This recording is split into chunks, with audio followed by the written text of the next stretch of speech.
Before we begin, please tap that like button, subscribe to our channel, leave a comment, and share your thoughts below. It helps the story reach more hearts. You won't regret sticking with this one to the end. Scarlett Banks was born in a neighborhood most people drove through with their doors locked and windows up. South Atlanta wasn't the kind of place that made headlines unless something burned or broke. But even as a child, Scarlett carried a kind of quiet defiance in her gaze, like the world didn't scare her because she already knew she would outgrow it. By 10, she was reading medical journals for fun. By 14, she was tutoring her older cousin through college algebra.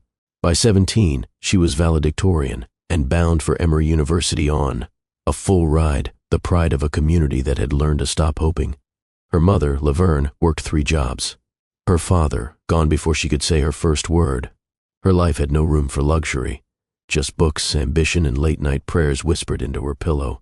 Scarlett learned early that intelligence wasn't enough.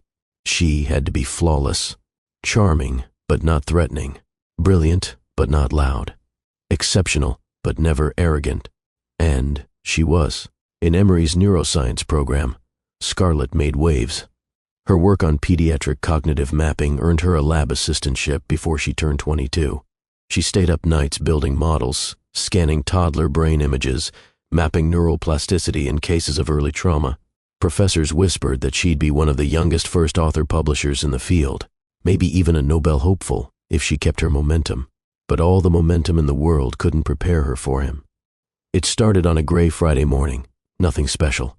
Scarlett had barely slept the night before, prepping slides for a symposium on neural modulation in children with auditory processing disorders. Her nerves were tangled. The room was packed.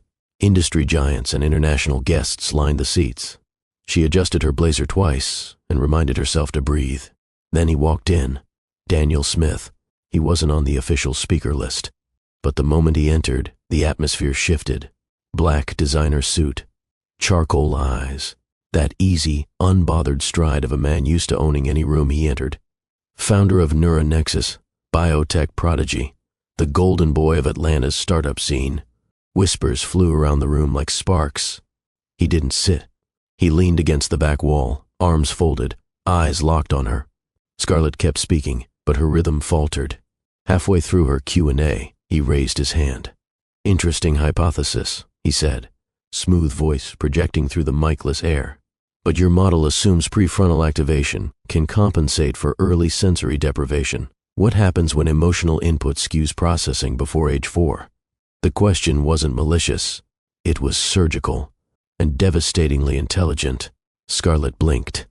He smiled, and just like that, he had her attention. They spoke after the session. What started as a critique turned into a deep-dive conversation about synaptic, remodeling, data scarcity, and the ethics of predictive diagnostics. 20 minutes stretched into 2 hours. He didn't flirt, not the way most men did. There were no lingering stares or lazy compliments, just a steady, focused intensity, like he wasn't just listening to her. He was decoding her. 3 weeks later, she got a message on her lab's voicemail. "Scarlett, Daniel Smith, I want you on my team, but not in a lab coat. Call me." She played it 3 times. Thought about deleting it. She even wrote a long list of reasons why she should say no: her research, her fellowship application, her purpose. But the 4th time she hit play, she picked up the phone. The job wasn't official. There was no contract, no salary, no business card. Just an invitation. She started showing up at Neuronexus brainstorming sessions. At first, she offered ideas quietly. Then, she stayed behind to rewrite pitch decks and coach Daniel on neurolinguistics to sharpen his investor presentations. In private, he said she had CEO energy. In public, she was introduced as a close friend helping with logistics.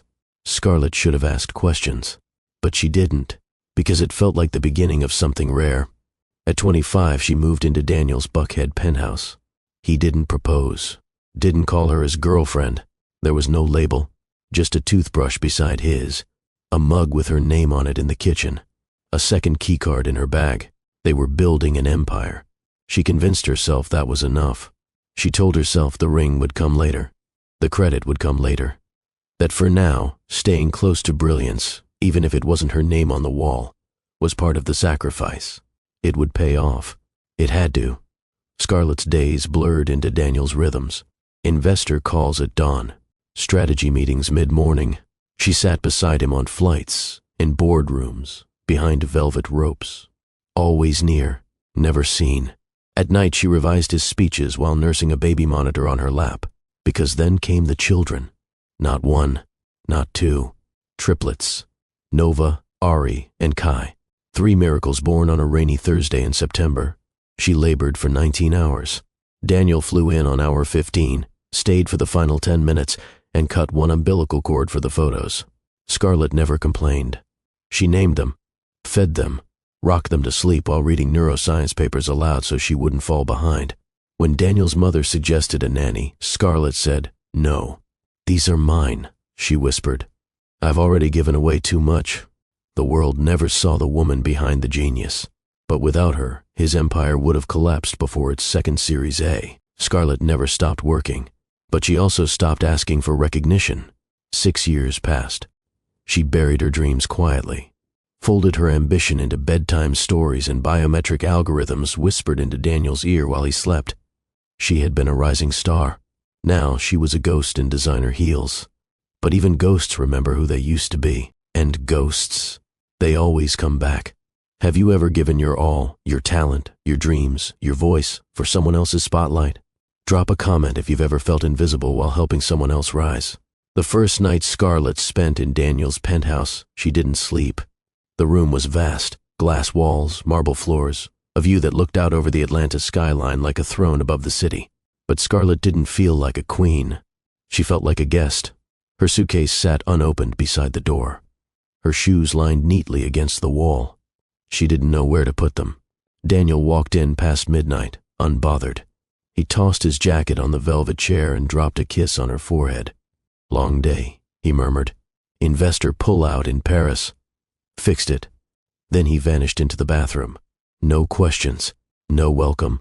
Scarlett sat at the edge of the bed, staring at the skyline, wondering if she had just walked out of her life and into someone else's. 2 weeks later, she stopped wearing her badge to Neuronexus. She still came to the office, but only after hours or on weekends. Daniel said appearances mattered. Too many voices confused the narrative, he explained.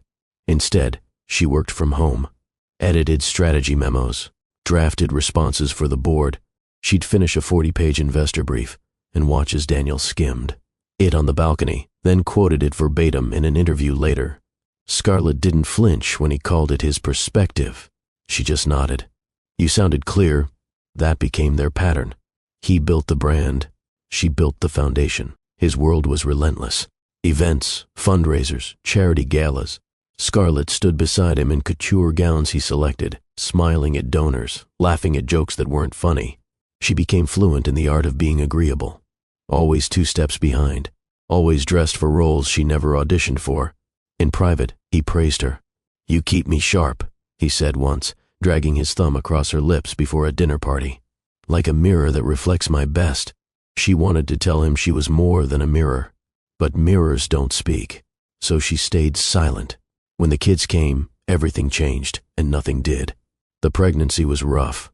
Triplets meant bed rest by month 5, hospital stays by month 6, and daily monitoring by month 7. Daniel flew in and out of appointments, depending on how his pitch calendar looked. Scarlett never asked him to stay. She knew better than to interrupt a man chasing greatness. Instead, she asked the nurses to leave the room during ultrasounds, just so she could cry in peace. After the babies were born, the penthouse turned into chaos. Nova was colicky. Ari barely slept. Kai refused bottles. Scarlett ran on 3 hours of broken sleep a night. Her body was sore, her mind foggy, but she still managed to create presentation slides between feedings. She once drafted a 24-page deck while pumping milk at 3 a.m. Daniel didn't notice. He only saw results. "You're incredible," he told her after one particularly brutal week. "You handle things. That's what I love about you." She smiled, but that night she stared at herself in the mirror and didn't recognize the woman holding the toothbrush. She thought about leaving once, just once. It was 2:12 a.m. The kids had finally gone quiet. The apartment smelled like lavender and exhaustion. Scarlett sat on the kitchen floor with a cracked phone in her hand, rereading her old neuroscience notes. In another world, she'd be finishing her dissertation. In another life, her name would be on the cover of journals. She could almost feel the weight of the pen. But then Kai stirred, and Nova coughed, and Scarlett closed the notebook. She told herself she'd revisit the dream later, once things calmed down, once the chaos passed. But chaos never passes when you're the only one holding everything together. By year 5, Scarlett had become invisible in plain sight. Daniel's company valuation hit 9 figures. Investors hailed him as a visionary. Tech magazines printed his face in glossy spreads. Not once did they mention her. She didn't care, or at least that's what she told herself. Until one morning, during a pre-launch meeting, Daniel said something that made her chest tighten. "I built this from the ground up," he said to a group of international funders, "all on instinct and grit." Scarlett sat at the end of the long table, holding a cup of coffee she didn't even want. No one acknowledged her. Later, in the car, she turned to him. "You could have mentioned the team." He shrugged. "They know." "No, they don't." Daniel glanced out the window. "Does it matter?" Scarlett looked at him for a long time, and then she looked at herself. And for the first time, she began to wonder if love should feel like being erased. The thing about Daniel was, he never hit her, never yelled, never called her names. But emotional abandonment isn't always loud.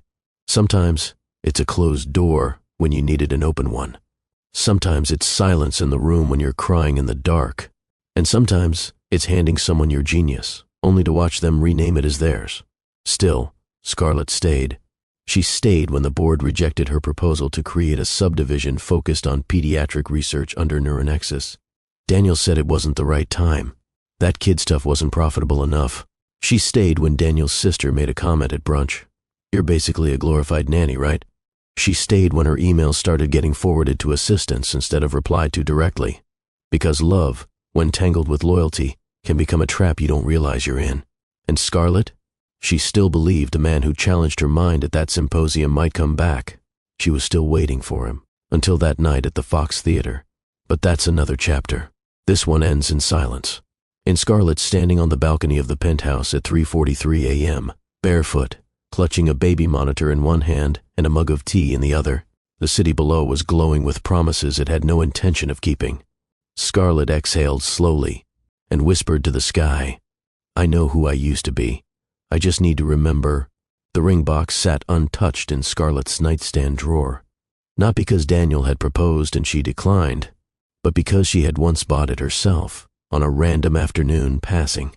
A tiny shop tucked between a florist and a bookstore in Midtown. It was delicate. Thin gold band, no diamonds. Just simple, honest. She wasn't waiting for Daniel to buy it. She was waiting for the courage to admit she might never need one. But courage was hard to summon when every day required her to be a dozen things for everyone except herself. Scarlett's mornings began before the sun. She'd wake to the buzz of Daniel's first calendar alert, usually around 4:45 a.m. She'd make his protein smoothie, answer his overnight emails, and pack his notes for whatever pitch or breakfast summit awaited him that day. By 6, she was rocking Ari back to sleep after a nightmare. By 7:30, she was ironing Daniel's shirt because the housekeeper had left a crease in the collar. By 8, she was editing Daniel's keynote speech while simultaneously changing Kai's diaper and coaxing Nova into her favorite socks. All before she'd had her first sip of coffee. No one called her wife. She wasn't introduced at events. She wasn't credited in bios. She wasn't listed as a co-founder, though her fingerprints were all over every piece of Neuronexus's DNA. At best, she was the mother of his kids. At worst, she was invisible. And yet, she knew more about Daniel's company than half the executive board. She could recite the monthly burn rate, identify investor preferences from the cadence of their emails, and rewrite an entire patent application while breastfeeding. But knowledge without recognition is just silence with a smarter vocabulary. Daniel's world was obsessed with precision. He wanted every detail immaculate. Dinner reservations on time, speaking points tailored to audience types, socks matching tie tones, everything optimized. Scarlett adapted fast. She was never late, never asked twice, never forgot. She learned how to whisper reminders in the exact tone that wouldn't make him feel corrected. She absorbed his moods like rainfall, reading his jawline tension, his blinking rate, the pauses between sentences. She could tell when he was losing a deal before the client ever spoke. Her job wasn't listed on paper. But she was the glue, and Daniel liked things that didn't need explanation. One night, during a charity gala for neurodivergent youth, a donor mistook her for an event coordinator. "Excuse me," the woman said. "Can you bring another chair for the table?" Scarlett smiled politely and fetched it. Daniel didn't correct the woman. Later in the car, she brought it up gently. "I think she thought I was staff." "You handled it well," he replied. "No reason to embarrass anyone." Scarlett looked out the window and didn't respond, but inside, something in her shifted. She wasn't embarrassed. She was tired. The triplets became her world. Nova was the emotional one, always watching, always listening. Ari had a quiet rage beneath his calm exterior. And Kai? Kai was joy, laughter, mischief wrapped in curls. Scarlett built routines around them. Breakfast stories, playroom labs, afternoon nature walks. She used neuroscience games to stimulate their early cognition, tracking their speech and motor development with precision that would make any academic proud. She wasn't just raising them. She was shaping brilliance. She told herself that was enough. But at night, once they were asleep, and Daniel was away, again, Scarlett would sit on the floor with her old journals and wonder who she was without everyone else's needs to fulfill. Daniel's family never accepted her. They smiled, they nodded, but they never saw her. His mother once asked, "Are you still doing the brain thing, or are you full-time at home now?" Scarlett replied, "Both." The woman raised an eyebrow. "Ah, so not really either." It stung, not because it was cruel, but because it was strategic. Daniel never corrected her either. Later, when Scarlett asked why, he said, "She doesn't mean anything by it. Just ignore her." But ignoring only works when your self-worth isn't being chipped away by people you're forced to sit beside. Scarlett learned to keep her wins to herself. When an academic journal reached out to reprint one of her early conference papers, she celebrated alone. When her toddlers used advanced sentence structure months before their age group, she wrote it in her notebook and smiled silently. When her former professor emailed asking if she'd consider returning to research, part-time, she drafted a reply, deleted it, and never mentioned it to Daniel. There wasn't space for two stars in their household. One had to dim. Daniel believed in merit. He often said, "People rise to their level. If they don't, they weren't ready." Scarlett had risen. Quietly. Repeatedly, without applause, and yet she was still at the bottom of the guest list. On their 6th anniversary, not of marriage but of the day she moved in, Daniel brought home an orchid. No dinner, no card, no reflection, just a flower and a nod. Scarlett accepted it with a smile, but after he left the room she gently placed it in the trash, not out of anger, but because it was too beautiful to be wasted on pretending. The neighbors in Buckhead referred to her as Daniel's woman. Not partner, not fiancé, just an attachment. One woman once asked, "Do you ever miss working, or are you fulfilled by domestic things?" Scarlett responded kindly, always kindly. But at home, she dug out her old thesis notes, dusted off her Emory folders, and reread the words she once wrote about cognitive imprinting and emotional scaffolding in early childhood. She remembered how she used to believe she'd change the world. She laughed bitterly, then tucked the papers beneath her pillow, as if they could remind her who she used to be in her dreams. On a rainy Saturday, while Daniel was away at a tech summit in San Diego, Scarlett took the kids to a museum. They wandered through exhibits, hands sticky with snacks, faces lit with curiosity. At one point they stumbled upon a neuroscience display, a replica of a child's brain, surrounded by digital projections showing how language evolved through the first 3 years. Scarlett stood frozen. That was her model. The design, the mapping, the structure. She had pitched it in a research forum years ago, before Neuronexus, before Daniel. Someone had recreated it. She wasn't credited, but she knew it was hers. She touched the glass and whispered, "Still here." Have you ever watched someone take your idea and present it like it was their own? Tell us your story below. Your voice matters here.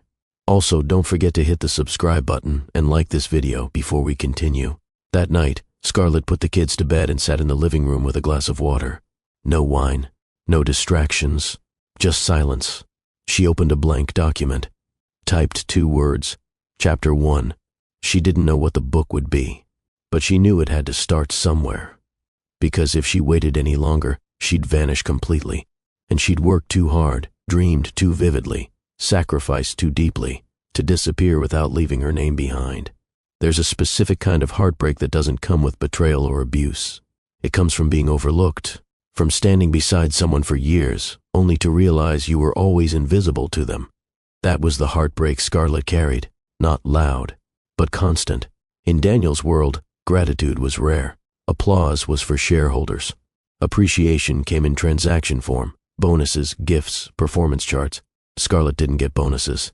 She got thank yous whispered when no one else was around, and even those were infrequent. But she kept showing up, because somewhere deep inside, she still believed love wasn't always loud, that maybe what they had was unspoken but understood. It wasn't. She noticed it one morning during a team retreat in Charleston. Daniel had flown his executive leads to a private villa for a 3-day vision reset. Scarlett came along, not officially, of course. She was there to watch the kids, prep Daniel's speaking notes, and handle logistics while the others toasted mimosas. During a team dinner, Daniel stood to give a toast.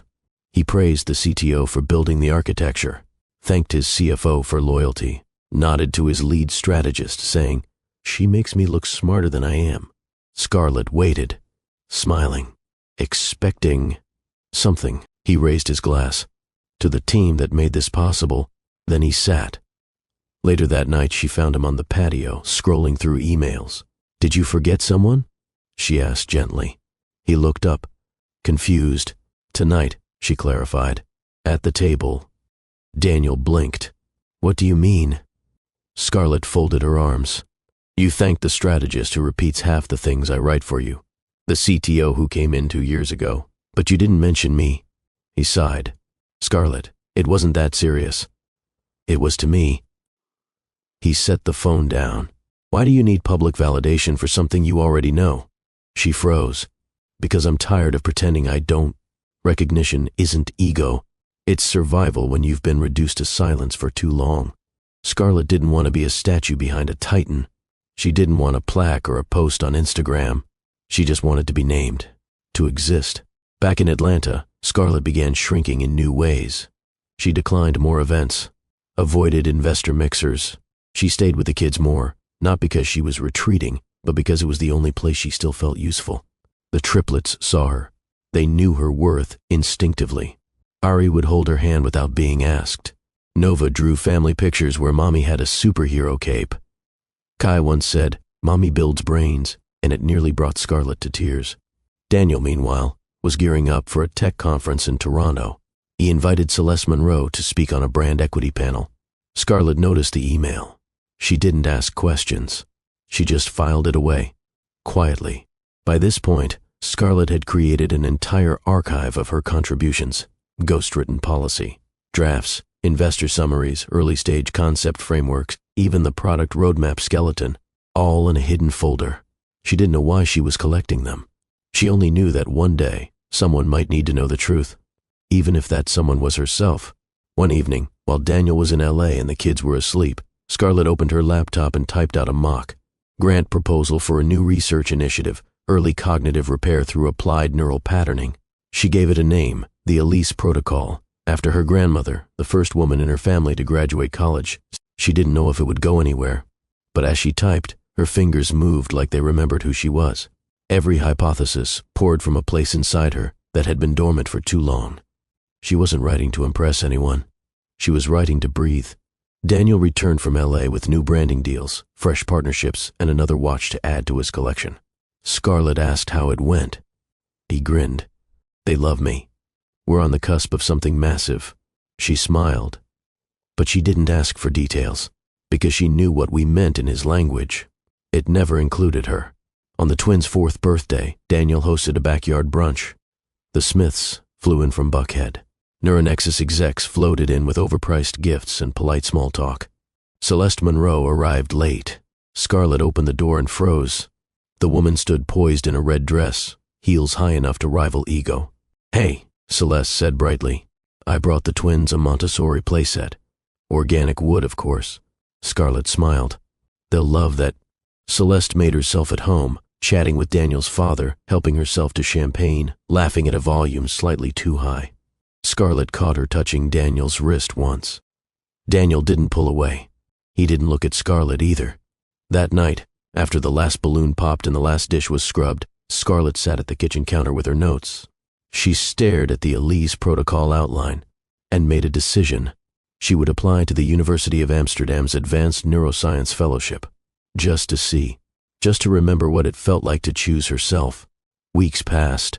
She said nothing to Daniel. But every day, she checked her email.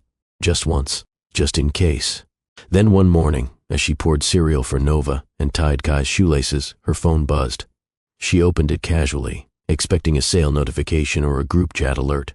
But there it was.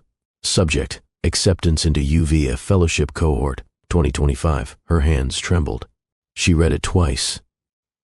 3 times. Then sat on the floor and cried. Quiet, breathless tears. Not because of joy, but because something dormant had just awakened. She didn't tell Daniel immediately.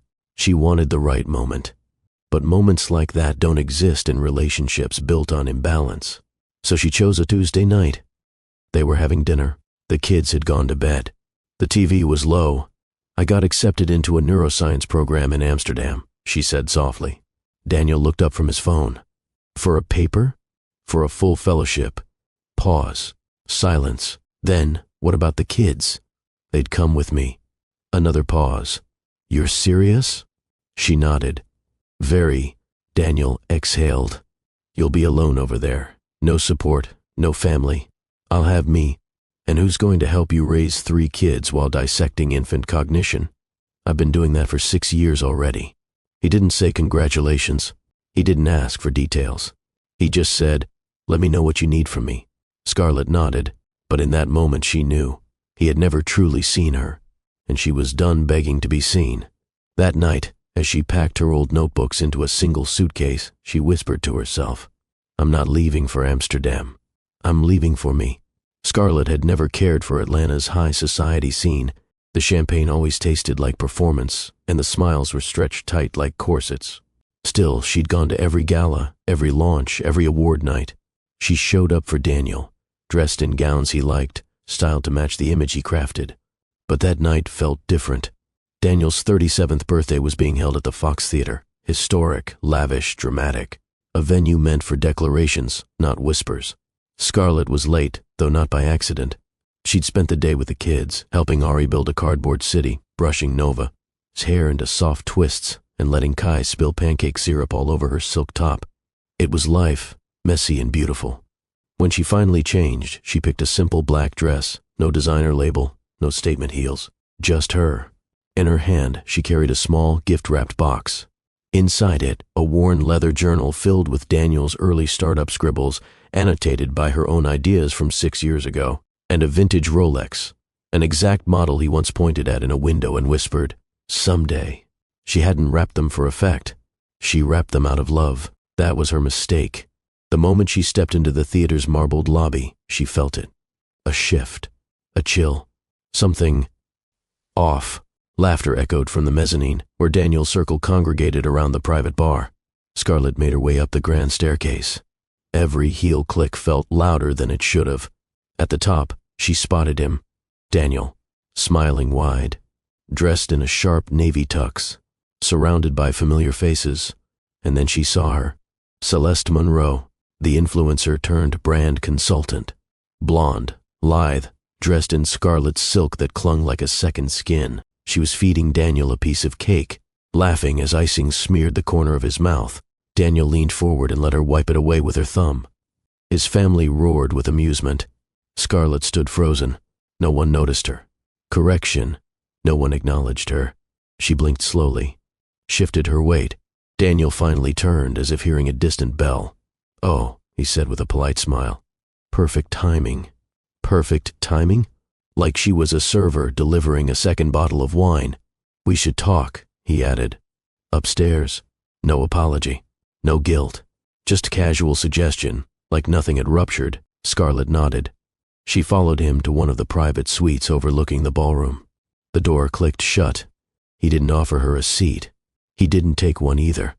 He reached into his jacket and pulled out an envelope, set it on the glass table between them. Scarlett looked at it, said nothing. "It's a check," Daniel said. "4 million. Her throat tightened. "You deserve comfort," he continued. "Peace. The Decatur house is yours. The kids' tuition will be covered indefinitely. You won't have to work. You'll be free." Scarlett's grip on the gift box tightened. "Free?" she echoed. He nodded, as if he were offering her emancipation from a burden. Scarlett tilted her head. "And this is your idea of freedom?" Daniel didn't blink. "You've sacrificed a lot. This is me, making it right." She could have screamed. She could have hurled the journal at him, thrown the Rolex in his face, reminded him of every speech. She helped him write every algorithm she tested in the quiet corners of their shared life. But she didn't. Instead, she placed the wrapped gift on the table beside the envelope and smiled. "Thank you," she said softly. Daniel blinked, caught off guard. "For what?" he asked. "For finally letting me see." He opened his mouth, but she was already turning. She didn't even mention the watch. She didn't ask for an explanation. She didn't need one. Some truths arrive quietly. As she descended the staircase back into the ballroom, something inside her snapped into place, not like glass breaking, but like a bone finally aligning after a long dislocation. Celeste watched her pass, lips curled in amusement. Scarlett met her eyes and smiled, not out of spite, but because she already knew. Celeste wasn't the win. Daniel wasn't the prize, and she was no longer playing. Outside, the city felt warmer. She didn't cry. She didn't look back.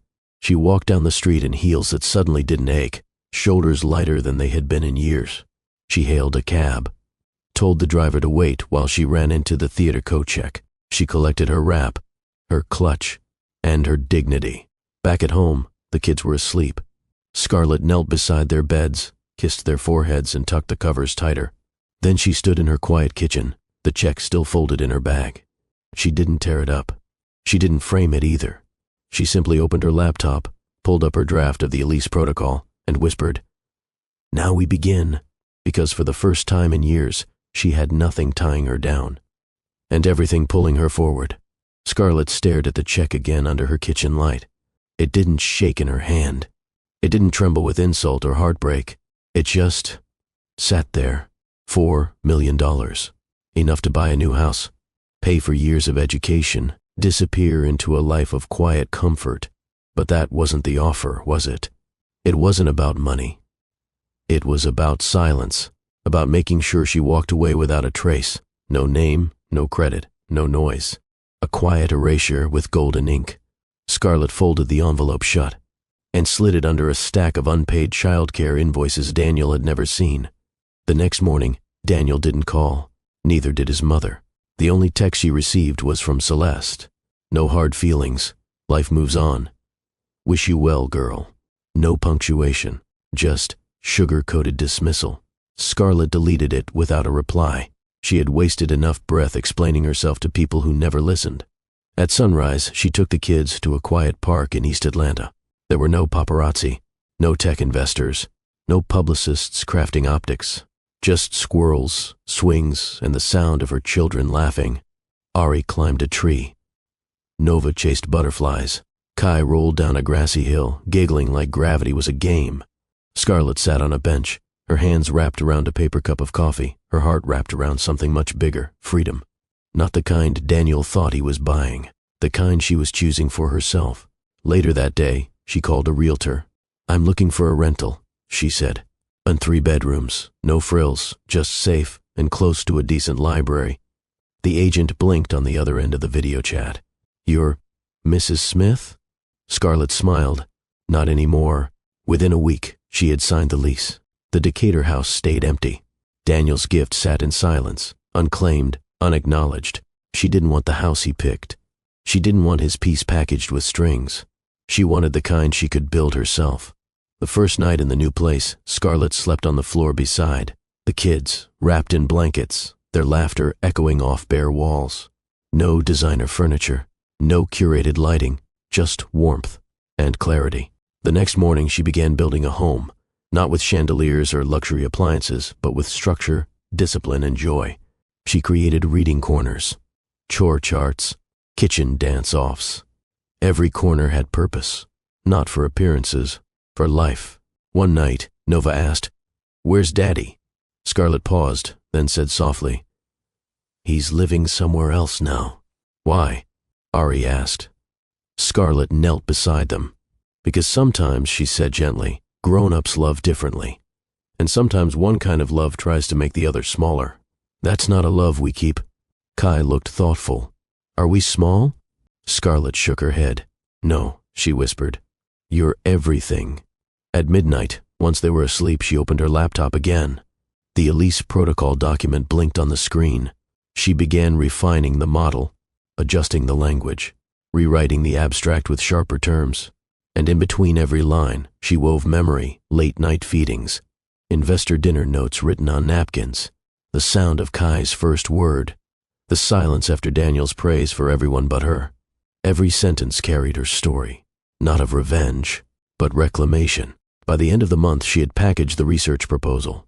She uploaded it to 3 programs, Amsterdam, Berlin, and Edinburgh, just to see. She didn't tell Daniel. She didn't owe him updates anymore. He had made that clear when he handed her that envelope. Weeks later, a brown envelope arrived from the University of Amsterdam. Scarlett opened it slowly. Inside was a single sheet. Accepted. Her hands shook. This time not from heartbreak, but from victory, the kind no one could take credit for. She stood in the middle of her small kitchen and exhaled like she hadn't in years. She was going to Amsterdam. With the kids. Without the shadow. She packed light. Just clothes, toys, her laptop, and the journal Daniel never opened. She didn't leave a note. She didn't announce her departure. She simply informed Daniel via email. "We'll be relocating to Amsterdam for academic reasons. The children are safe. My attorney will be in touch with updated guardianship logistics. Respectfully, Scarlett." Daniel didn't reply immediately. When he finally did, it was short. "Let's talk when you're back." She never answered, because she wasn't planning on coming back, not to him, and not to the version of herself he once tried to contain. Amsterdam was quieter, cooler, gentler. Scarlett enrolled the triplets in a bilingual school down the street. They loved it instantly. Nova joined the art club. Ari took interest in robotics. Kai became the official classroom comedian. Scarlett walked them to school every morning, rode her bike to the university, and returned each afternoon to warm hugs and finger paintings. She started teaching, started testing, started publishing again. No more ghostwriting. Her name was on the cover. First, bold. In her 3rd month there, she sat in a cafe reviewing peer notes when an unfamiliar voice said, "You left the formatting open." She looked up. Dr. Elias Vaney, geneticist, visiting from London. Tall, quiet, eyes like autumn. He smiled gently. "Sorry, I always notice grammar. It's annoying." Scarlett smiled back. "I'll survive." Their friendship began in the margins, shared lectures, coffees, research debates. He never asked about her past. He never made her feel like she had to earn his attention. He just listened. And when she spoke, he looked like he actually heard her. Not as a favor, as a reflex. One day she returned a research text he'd loaned her. Elias invited her in for tea. She wore a knit sweater, no makeup, hair undone. He poured chamomile. Her hands trembled slightly. "I'm not fragile," she said softly, "but I've been invisible." Elias reached across the table, gently touched her jaw. "I see you." Their lips met, and everything stilled. No theatrics, just honesty. Scarlett opened beneath him, not because she had to, because she chose to. Scarlett sat cross-legged on the wooden floor of her Amsterdam flat. No rugs, no fancy decor, just pale light pouring through the wide windows and the soft sound of wind outside. The triplets were asleep, finally. Their breathing patterns were different, but familiar to her now like lullabies. Kai's quiet snore, Ari's soft sigh, Nova's gentle murmur of unfinished dreams. Scarlett's laptop screen glowed in the dark. The file named the Elise protocol blinked with possibility. She didn't open it yet. Instead, she wrapped her arms around her knees and allowed herself a moment to feel it. Not fear, not doubt, but presence. It was the first night in 6 years where no one expected her to vanish behind someone else's shine. The flat wasn't glamorous, It smelled faintly of paint and freshly delivered cardboard boxes, but it was hers. She had chosen the location for its walkability, for the school nearby, for the way the sunlight hit the windows around noon and flooded the kitchen with warmth. There was no security gate, no housekeeper, no marble backsplash, but the fridge was covered in finger drawings and alphabet magnets, and that, to Scarlett, was enough. Earlier that day, she had taken the Triplets to a canal-side bookstore. Nova had found a Dutch picture book about mermaids. Kai insisted on a science puzzle. Ari, more quiet than usual, asked for a journal. "I want to write what I see," he said. Scarlett ruffled his hair. "Write everything," she told him. "Don't wait for someone else to tell your story." He nodded, solemn. Scarlett didn't realize until later that she was really speaking to herself. Back at the university, she kept her head down. Not from shame, but to focus. Her presence stirred whispers. A newcomer, American, published before re-entry. Rumors floated about her connection to Neuronexus. She ignored them. She wasn't there to prove anything. She was there to reclaim everything. Scarlett's lab station became her altar.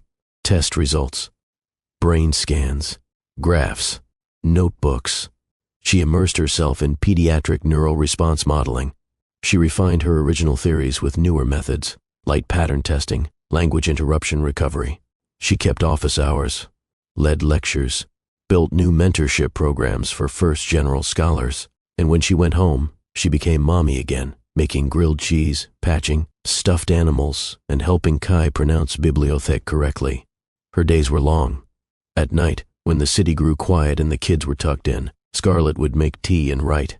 Not in academic terms, not for grants or forums. For herself, tiny essays, love notes, ideas scratched onto napkins, truths whispered only to her. That first night, sitting in the stillness, she picked up her journal and wrote one sentence: "I was always the blueprint." One afternoon, Elias stopped by her office. He held a thumb drive and 2 coffees. "I translated your data model into a simulation," he said, placing the drive on her desk. "Also, caffeine." Scarlett raised an eyebrow. "You did that in 2 nights?" Elias shrugged. 3. I slept once." She smiled. "You didn't have to." "I wanted to." There was no flirtation in his tone. Just commitment, not to her, to the work, to the shared vision. They worked together for hours, shoulder to shoulder. When they spoke, it was easy, unforced.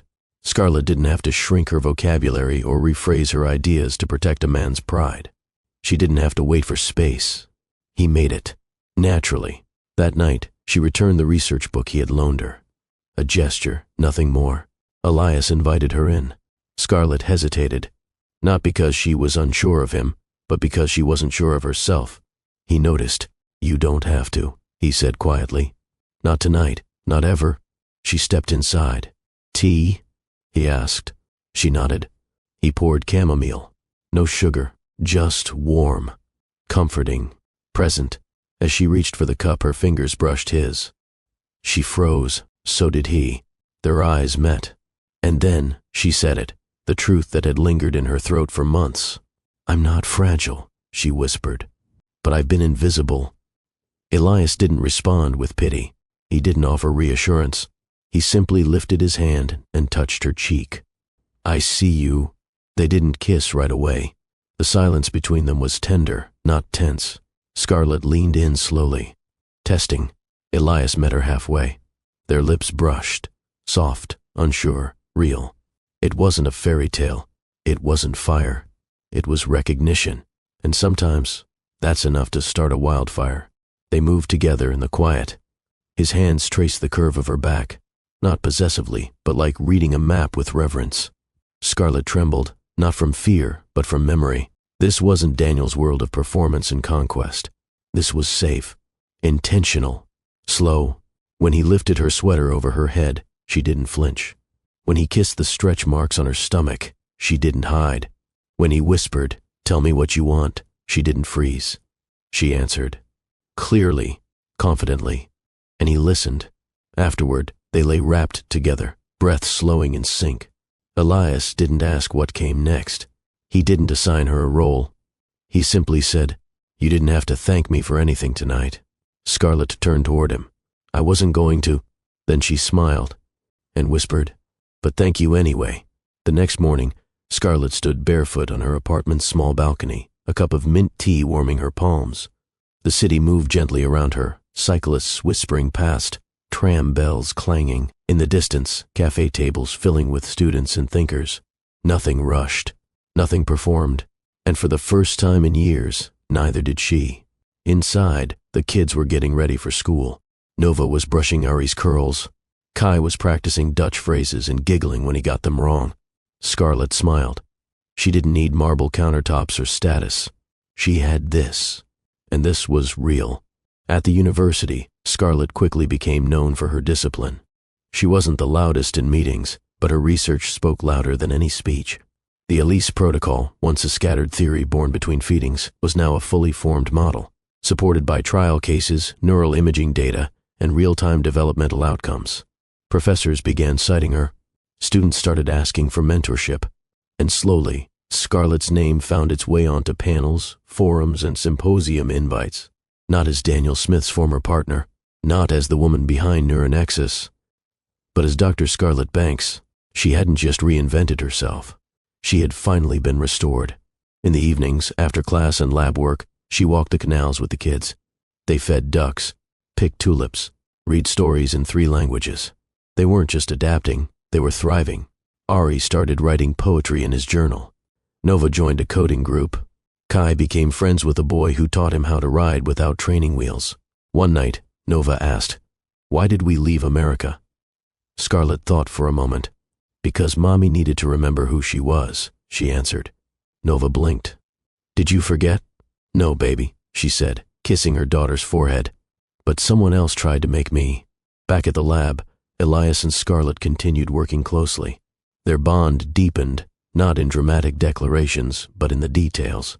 He remembered how she took her coffee. She noticed how he always tapped his pen when deep in thought. They challenged each other intellectually, respected boundaries, and never assumed access. One afternoon, while reviewing case notes, Elias asked, "What's your biggest fear?" Scarlett didn't hesitate. "Waking up in someone else's life again." He nodded, then said, "My fear is not recognizing myself in mine." Their eyes met. No follow-up needed. Some connections live in quiet understanding. On their next night together, there was no hesitation. Scarlett arrived at Elias's apartment wearing a long cream sweater over leggings. No makeup, no pretense. He opened the door with a smile and didn't say a word. He just stepped aside and let her in.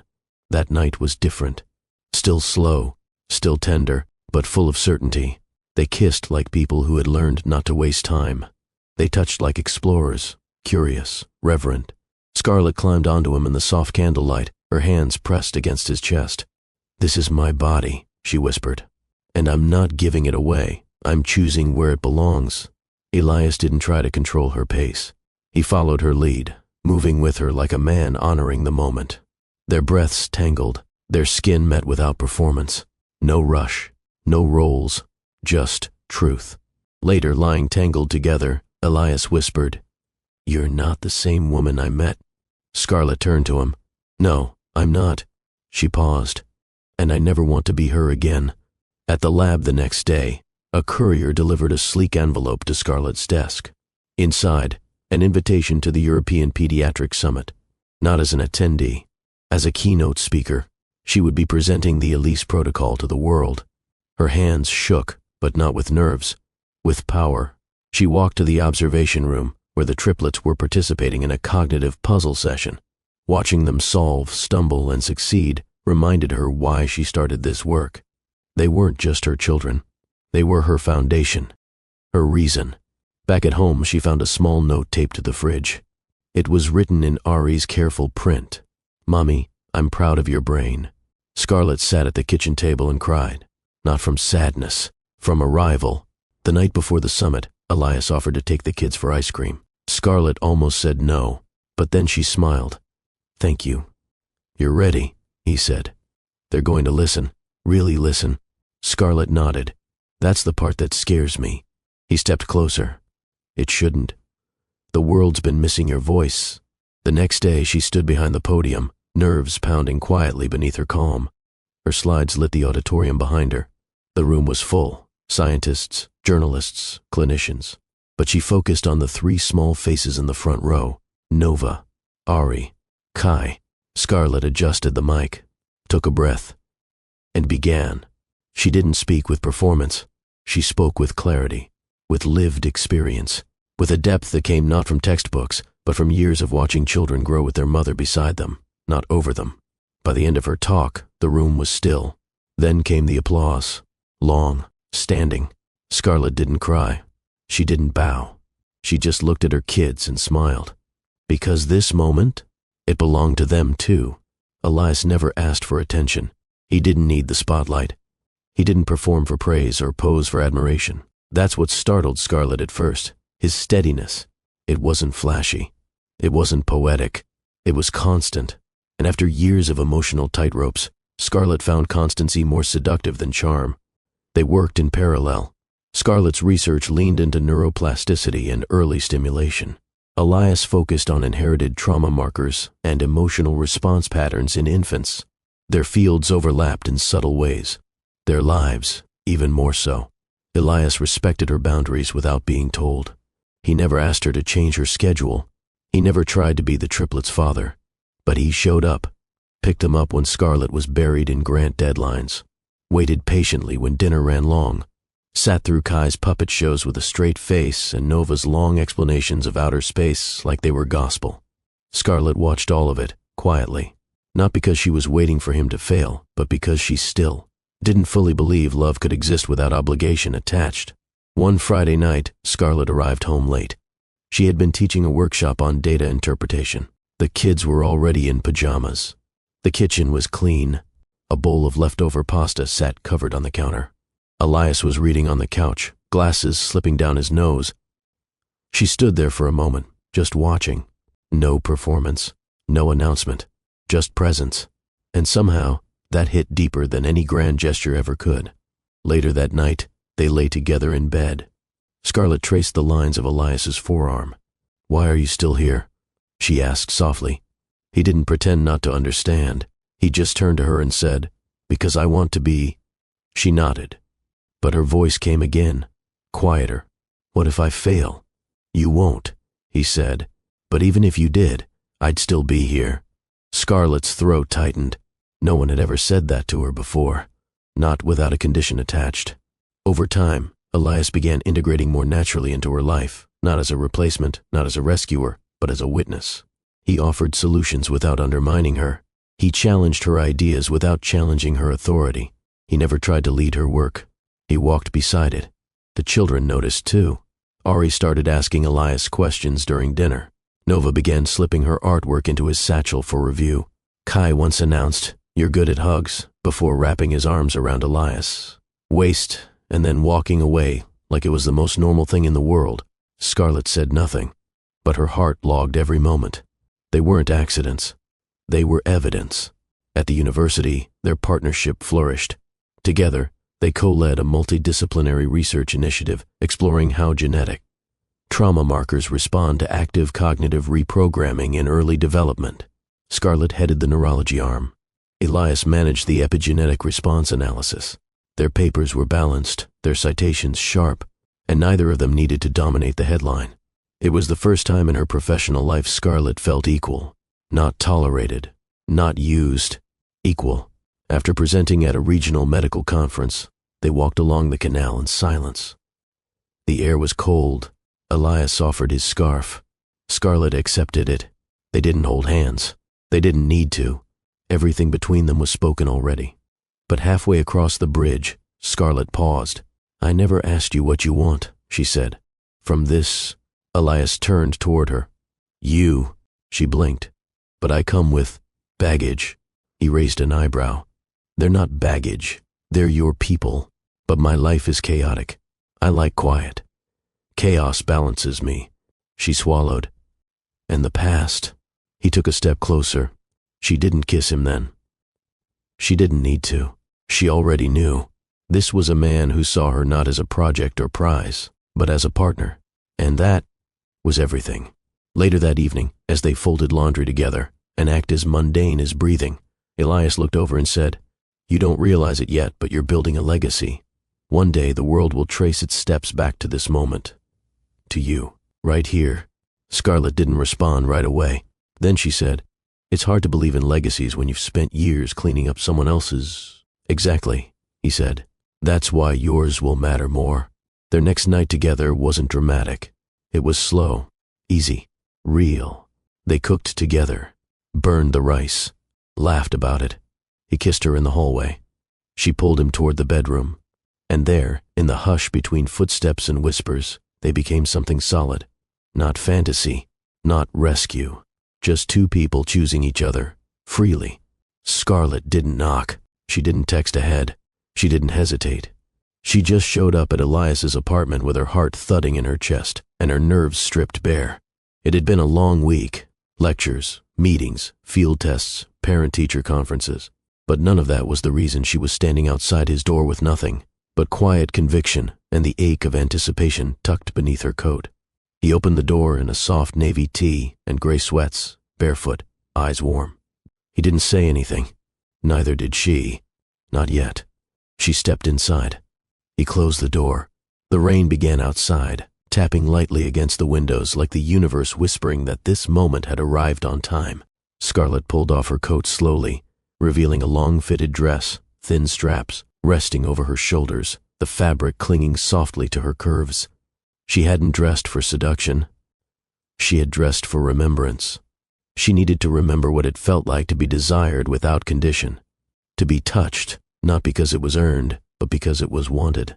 Elias stepped toward her, cautious, as though approaching a flame he didn't want to startle. She reached for his hand and placed it flat against her waist. "I don't want to be careful tonight," she said, voice low. His fingers curled gently into the fabric of her dress. "Then tell me what you want." She slid his hand lower. "I want you to take your time, but not hold back." He kissed her slowly at first, lips soft and exploratory, tasting her as if she were a language he wanted to master, not rush. Scarlett parted her mouth for him, letting him in, not with hesitation but with certainty. She led him to the couch. They sank into it, tangled in each other, their bodies finding rhythm before clothes even came off.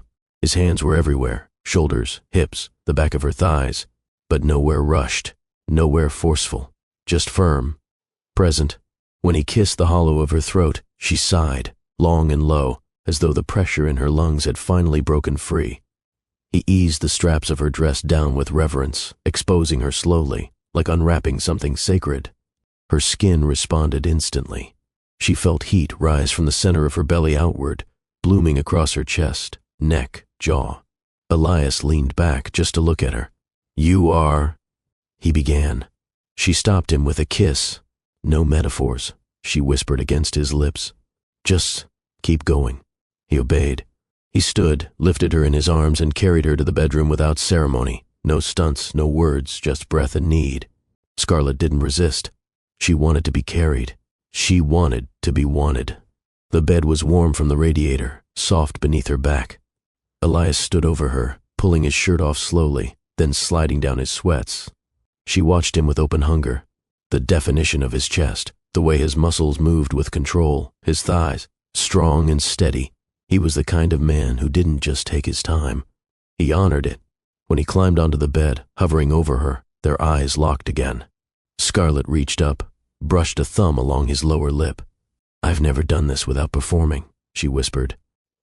"Not like this." He kissed her palm. "Then don't perform." She nodded. "And let go." He kissed her again, deeper now, slower. His mouth moved down her chest, his tongue tracing every inch he uncovered. She arched beneath him, hands in his hair, her breath breaking into half-formed moans. His hands explored her hips, her inner thighs, caressing with care and purpose. When he finally reached the center of her heat, he didn't rush. He teased, tasted, took. Scarlett's head rolled back, a soft cry escaping her throat, legs trembling under his tongue. She had never felt so fully consumed, so seen, so undone. Elias moved up, kissing a trail along her stomach, her ribs, the curve of her jaw. She pulled him down by the back of the neck. "I need you inside me," she whispered, voice thick with desperation. "Now." He entered her slowly. One deep stroke. Scarlett gasped, not from pain, but from the shocking intimacy of it, from the way he filled her, not just physically, but with something deeper, something real. Her hands clutched his back, nails pressing into his skin as he began to move. Not fast, but deep, measured, like he was answering every question her body had ever been too afraid to ask. They moved together like memory and melody, raw and rhythmic. Scarlett's moans grew louder, her body trembling, legs tightening around his waist. She clung to him, kissed him, whispered things she didn't know she'd been holding in for years. Harder, she breathed. Don't hold me like I'll break. Elias responded with a groan, hips driving deeper, hands gripping her. Thighs, his pace quickening just enough to push her over the edge. Her climax hit like a flood, sudden, hot, overwhelming. She cried out, tears pricking her eyes, chest heaving as the wave rolled through her, and even then, he didn't stop. He slowed, held her, kissed her through it. She felt every heartbeat in her chest and every tremble in her limbs. She reached for him again. I want more, she whispered, voice raw. You have all of me, he said. Then he kissed her again and rolled onto his back, pulling her on top. Scarlett straddled him, hair wild, skin glowing with sweat and satisfaction. She looked down at him and smiled, truly smiled. Then she sank down, taking him in again, slow, inch by inch. Elias groaned beneath her, his hands holding her hips, letting her lead this time. Scarlett moved with purpose, riding him with a mix of power and surrender. Her body rocked in waves, her moans filling the room like a song only he could hear. He watched her the whole time, never looked away. Even when he came, it was with her name in his mouth and her body wrapped tight around his. They collapsed into each other, breathless, wrapped in sweat and softness. Scarlett buried her face in his chest. Elias kissed the top of her head. Neither of them spoke for a long while. Eventually, she whispered, I didn't know it could feel like that. Elias stroked her back. You've never been with someone who knew how to see you first. She closed her eyes. Let the warmth settle. Let herself rest. Not as an escape, but as a woman finally choosing ease. It began with an email. Scarlett was in the lab, finalizing her team's first external trial report for the Elise protocol, when the subject line hit her inbox like a strike of static, urgent, allegations of plagiarism. At first, she thought it was spam, another scare tactic from online trolls. But when she opened it, her stomach dropped. The message came from the university's ethics committee. A formal inquiry had been opened into claims that Scarlett's research bore significant resemblance to a white paper published by Genetics Inc. in 2017. Attached, a comparison document. Sections of her work highlighted alongside segments of the genetics paper. A sick familiarity crawled up her spine. Genetics, Daniel's family's company. Of course. Scarlett closed her laptop, sat still. Her thoughts didn't race. They sharpened. She reached for her phone, scrolled through her archive of lab notes, timestamps, audio recordings, and digital drafts. She had built the Elise protocol from scratch. Every theory, every application. And she had been developing the initial model back in 2015, years before Daniel ever entered her life, let alone before she'd ever heard of genetics. She didn't panic. She documented. She prepared. Because if they thought she would shrink again, they had clearly forgotten what happened when a woman like her remembered who she was. Later that day, a printed copy of the accusation circulated among department heads. Gossip moved fast in academic circles, and faster in elite institutions threatened by disruption. Scarlett walked through the corridors like a storm in stillness. She didn't engage. She didn't react. She simply walked taller. Let them talk. She had data. Elias found her that night standing on the balcony, the wind sweeping through her curls, her shoulders squared like armor. They're coming for you because you're winning, he said softly. She didn't answer right away. Then, they're coming for me because I stopped hiding behind someone else's success. Elias stepped beside her. What do you need? Scarlett turned toward him, eyes clear, space, quiet, and no one telling me to soften this. He nodded. Done. The hearing was scheduled for Friday. She was given 3 days to compile a defense. While most people would have scrambled, Scarlett opened her notebook and got to work.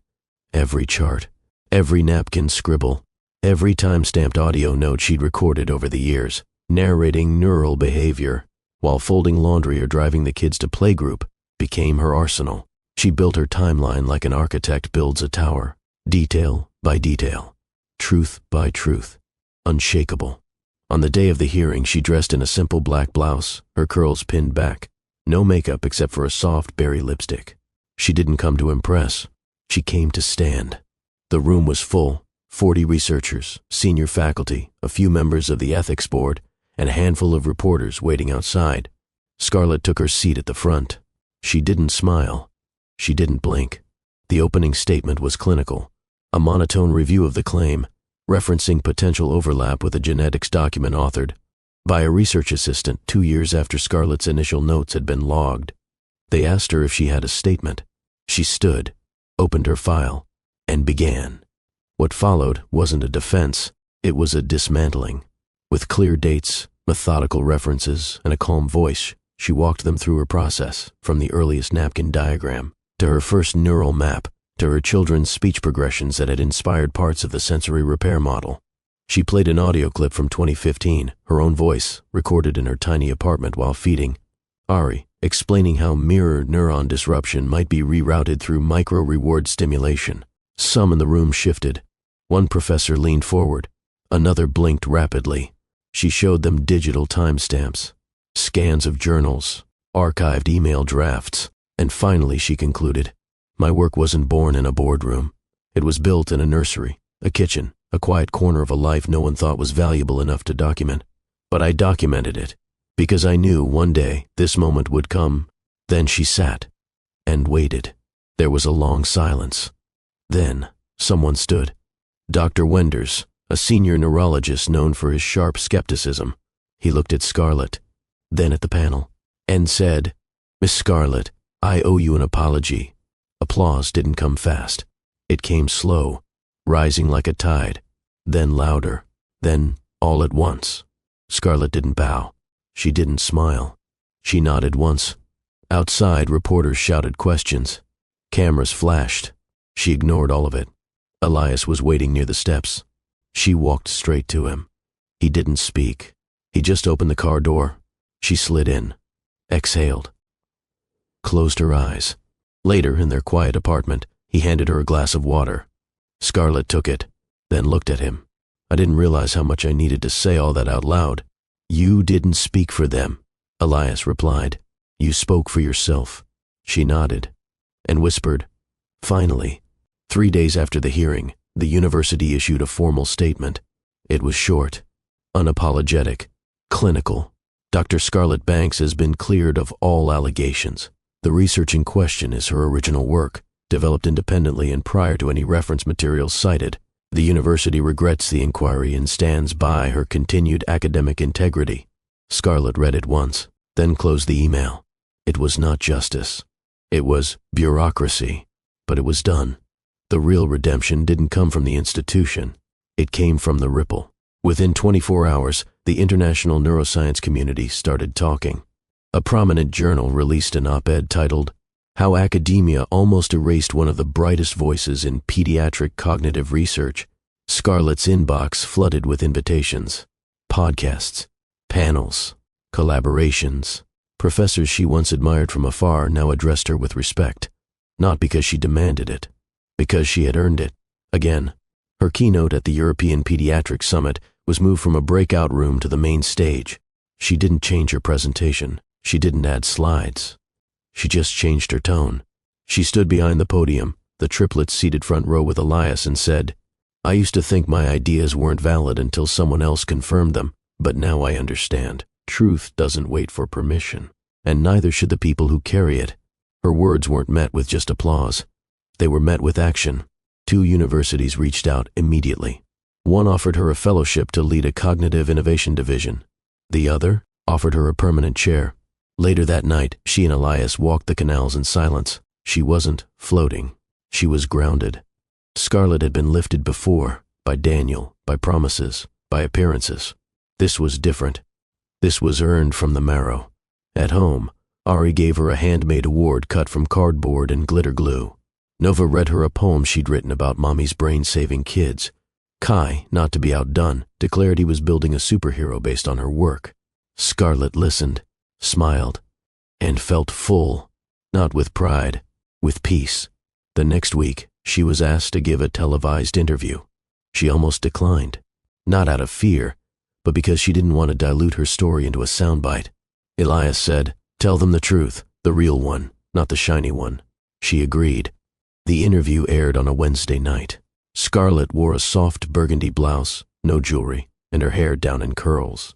The host asked, "How did it feel, being accused of stealing your own work?" Scarlett didn't flinch. "I wasn't shocked. I was expected to stay quiet, to vanish. But I've done that before. This time I knew better." "And what would you say to women who've given their best ideas to someone else?" Scarlett leaned forward slightly. "Take them back." The clip went viral, not because it was dramatic, but because it was honest. Comment sections filled with stories from women across industries, scientists, nurses, artists, teachers, people who had been made to feel small while carrying things too big for credit to cover. One night she received a handwritten letter from a mother in Brazil. Her child had been part of an early trial using Scarlett's model. The mother wrote, "He speaks now. He says, 'Mama, you changed my life, and you don't even know my name.'"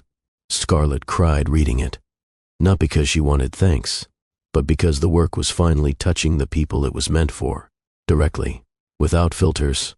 She framed the letter, not beside her degrees, beside the triplets' first drawings, because that's what legacy looked like, not plaques, impact. She began speaking to younger researchers, first general students, single mothers. Every seminar ended the same way. "Your name matters. Put it on your work, say it out loud, don't let them forget it." And they didn't. Her sessions began to fill beyond capacity. She started mentoring full-time. The Horizon Institute, one of Europe's most prestigious neurological bodies, invited her to head its pediatric cognition wing. Full autonomy, full recognition, full control. She accepted, not because she needed a title, but because she had earned the authority to say yes on her own terms. Elias surprised her with a small dinner that night. Just him, the triplets, and a homemade cake with icing that read, "Chief of Brains and Bravery." They laughed until Kai got frosting in his curls. Scarlett stood in that candlelit kitchen, watching her life glow. It wasn't fancy. It wasn't famous. It was real. And hers. The room was dim, lit only by the amber glow of a lamp in the far corner. Rain pattered gently against the window pane, a quiet rhythm in the background. As Scarlett stepped out of the bathroom, towel drying her hair, Elias sat on the bed, legs stretched out, reading one of her old research drafts she'd left open on the desk. "You rewrote the whole second phase," he said, glancing up. "It's stronger, sharper." Scarlett tossed the towel over the chair and walked toward him in nothing but an oversized t-shirt that hung mid-thigh. She shrugged. "I needed it to reflect where I am now." He looked at her a beat longer, then closed the folder and set it aside. "So where are you now?" Scarlett crawled onto the bed, straddling his legs without hesitation. "Here," she said, her voice low. "With you."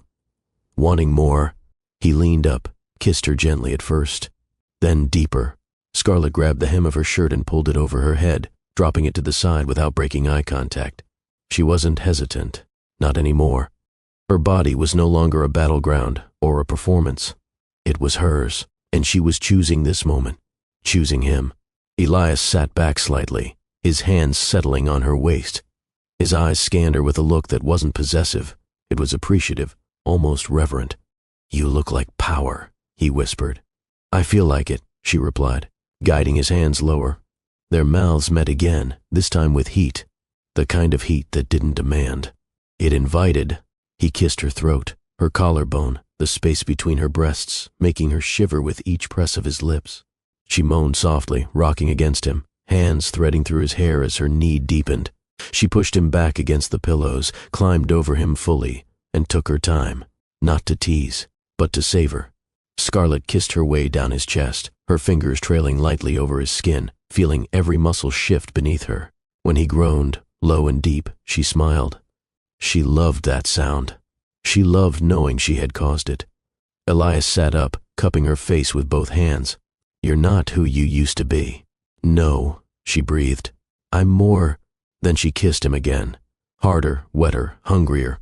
He laid her down gently and slipped between her legs, his mouth on her inner thigh, his breath teasing her in all the right ways. Her hands fisted the sheets. "Elias," she gasped. He looked up, smiling, Tell me what you want." Scarlet met his eyes. Everything. He gave it to her. His tongue was skilled, steady, relentless. She came fast, arching off the mattress with a cry that echoed against the walls. But he didn't stop. He kept going, drawing every aftershock from her body until she was, trembling beneath him, her skin flushed and glistening with heat. When he finally moved up and entered her, it felt like the last piece of something falling into place. Scarlet gasped again, not because it hurt, but because it felt like coming home. They moved together in sync, her legs wrapped tight around his waist, her nails digging into his back as he drove deeper. Elias kissed her neck, whispered her name like it was a vow. Her body clung to his like it had found its match. Not someone to worship, not someone to serve, but someone to burn with. Scarlet rolled on top again, her rhythm confident, her body wild. She rode him like she had nothing to prove, only everything to feel. Elias gripped her hips, met her every movement with groans that fueled her. They didn't chase climax. They chased connection. When they came together, it was loud, raw, and honest. No holding back, no hiding. Just two bodies, two minds, two hearts, aligned. Afterward, Scarlet lay with her head on his chest, their breaths slowing, the room humming with a different kind of quiet. The kind that comes when you finally let yourself be seen, not just in love. She tilted her head up. I used to think passion had to be controlled, that it was dangerous. Elias brushed his fingers through her curls, and now?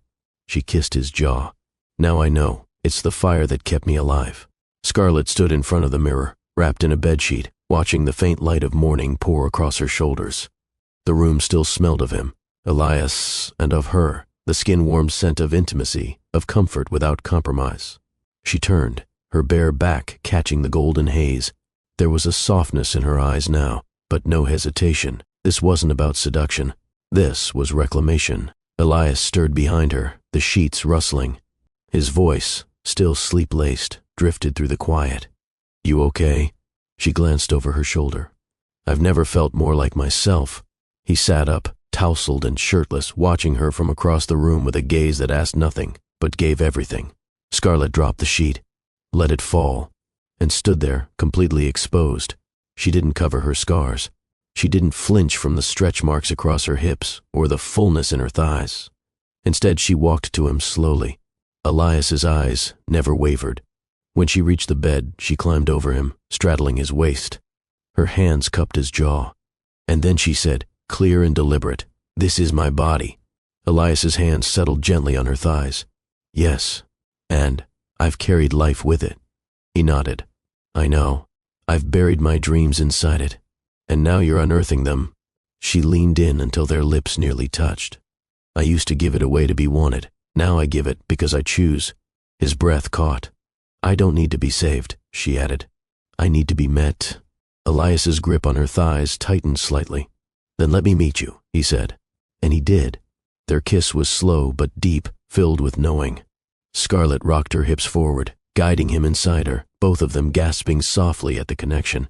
There was no rush, no choreography, only presence. Her fingers tangled in his curls as she moved, slow, deliberate circles, each roll of her hips a declaration. His hands traveled up her spine, grounding her, matching her rhythm. She closed her eyes, head tipping back as pleasure rolled through her in waves, her body vibrating with each crest. She leaned down, pressed her forehead to his. "This isn't about you," she whispered. "This is about me finally choosing me." He kissed her cheek. "I've never wanted anything more." She sat up again, riding him now with power, slow, rolling, raw.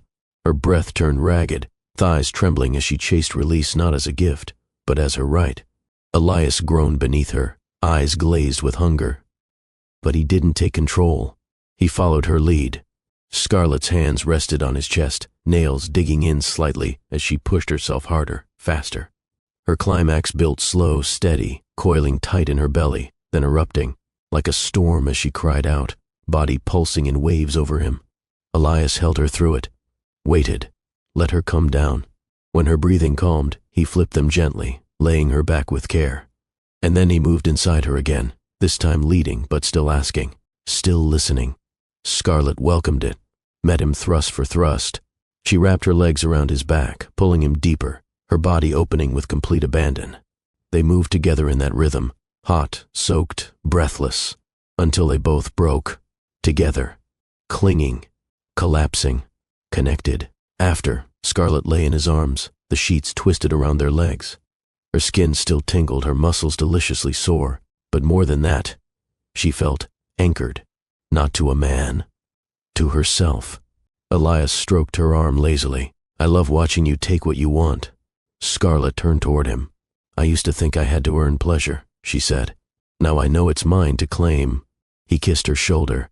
"Claim it again." She laughed, soft and low, then whispered, "I think I will." The article hit the science forums at 7:12 a.m. From motherhood to mind maps, how Dr. Scarlett Smith is rewiring the future of pediatric cognition. Scarlett read it over coffee, barefoot in her kitchen, one hand flipping a pancake for Kai while the other scrolled through the article on her tablet. They got it right, not because they praised her credentials, but because they named her fully, clearly, without parentheses, Dr. Scarlett Smith. The byline quoted one of her most recent lectures. "We talk about early cognition like it begins at birth, but it begins in the womb, where the first neurons don't just form a system, they form a story. My work is about helping children reclaim that story before the world overwrites it." That line was now trending across academic Twitter. Professors, child psychologists, and advocacy groups were all reposting. But Scarlett didn't gloat. She didn't screenshot it. She didn't send it to Daniel. She didn't need to. Later that morning, she walked into the Horizon Institute to find a bouquet of yellow tulips on her desk. No card, but she knew who sent them. Elias never attached his name to gestures. He didn't need credit to love her. In the weeks that followed, her calendar filled. Invitations, keynotes, interviews, universities requesting curriculum frameworks based on the Elise Protocol. Scarlett declined half of them, not to be difficult, but to protect her time. She wasn't interested in burning out for applause. Her work wasn't a victory lap. It was a foundation.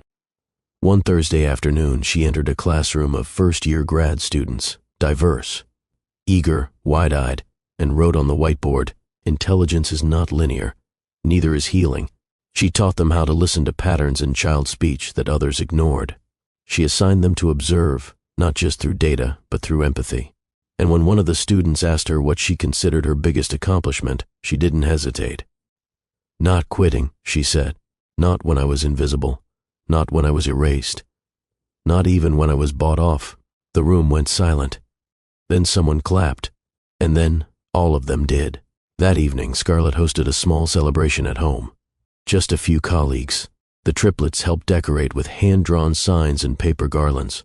Nova made place cards. Ari recited a toast he'd written on his own. Kai? He ate all the cake frosting before dinner.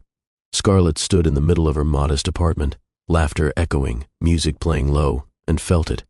A rival, not as someone's woman, not as someone's assistant, but as herself, a leader, a scholar, a mother, and finally, a woman at peace. Elias pulled her into the hallway as the guests laughed in the other room. He held up a folded newspaper. The headline read, "The future of neuroscience has a new face, and it's not a man's." Scarlett smiled, arching an eyebrow. They finally caught up. He tucked a paper into her hand. "You've already passed them." Then he kissed her. Slow, firm, familiar. Scarlett let herself melt into it, just for a moment, because celebration wasn't her usual rhythm. But tonight, she allowed it. She sat with the Triplets on the floor that night, brushing Nova's curls, listening. To Kai make up bedtime songs while Ari reread a science comic aloud. When they finally fell asleep, Scarlett tiptoed to her room, opened her laptop, and drafted a new letter. This one wasn't to a funder or a university. It was to herself. "Dear Scarlett, this is not the beginning. You've already begun. This is the moment you realize you no longer need anyone to hand you the pen. You've had it all along. Write the future now, with your name in bold." Daniel first saw the headline during a quarterly shareholders meeting. He had just wrapped up a presentation on Neuronexus's international expansion when his assistant slid a tablet in front of him. At the top of the screen, from stay-at-home to scientific savior, how Dr. Scarlett Smith is redefining early brain development. Beneath the headline was a photo, Scarlett, standing on stage at the European Pediatric Summit, her curls glowing under soft light, her voice mid-sentence, her children seated proudly in the front row. She wasn't behind anyone. She wasn't part of someone else's story. She was the story. Daniel's jaw tightened. The meeting moved on, voices blurring as investors discussed funding timelines. But he didn't hear them. He kept staring at the screen, kept seeing her, the woman he once asked to shrink herself, the mother of his children, the partner he paid to disappear. Later, in his office, Daniel locked the door and pulled up the full broadcast of her keynote. He watched it twice. The first time, in silence. The second, with his jaw clenched and his hand pressed to his lips. She spoke clearly, boldly, with authority he never let her display when they were together. She used terminology they once brainstormed over late-night takeout, ideas she'd scribbled on receipts while balancing a baby in one arm and a whiteboard marker in the other. He remembered those nights. He remembered her brilliance. And he remembered not giving it air. He sent her a message. Short, no subject line. I saw the article. Her reply came hours later, I figured. He stared at the blinking cursor, then typed again. I read about Elias. No reply this time. He waited. 30 minutes. Then, an hour. Finally, another message from her. Did you ever think I'd just stay quiet forever? Daniel leaned back in his chair. He hadn't thought about it that way. Not then. He hadn't really thought about what staying quiet cost her. He typed, Did you ever love me? The response didn't come for 15 minutes. When it did, it was one line. I did. But I also loved who I could have become, and you made me choose. He sat there, staring at the words. Not angry, not defensive, just hollow, because he knew she was right. His mother called later that evening. You've seen the press, haven't you? She asked. I have. She's using the Smith name in her publications. Daniel didn't respond. We might need to revisit that agreement, she pressed. She didn't sign anything about that. She's gaining influence, public sympathy. It could become inconvenient. Daniel stared out the window. She's not our problem anymore. His mother huffed. She's not a threat. But her story makes us look ungrateful. Daniel hung up without another word. He opened Scarlett's LinkedIn profile later that night. Her credentials had doubled. New grants, published research, media features. In every photo she looked alive. Not polished, not posed, just seen. He clicked away, then poured a drink, not to forget her, to face what he'd thrown away. The next morning, a journalist reached out for comment. They were working on a feature about Scarlett's transition from anonymous partner to global leader. Daniel declined. There was nothing he could say that wouldn't feel like an apology dressed as explanation. And she didn't need either from him anymore. Scarlett received his last message 2 days later. I offered you freedom. She stared at the screen for a long time, then typed back, No, you offered me money to disappear, and I used it to return to myself. She sent it, blocked the thread, and moved on. She didn't feel triumphant. She didn't want revenge. She just wanted peace. And that's exactly what she had now. Scarlett hadn't expected the invitation. Not from Daniel. Not after everything. Not after silence. It came in a white envelope, hand-delivered to her office at the Horizon Institute. No return address, just her name in embossed silver, Dr. Scarlett Smith. Inside was a single sheet.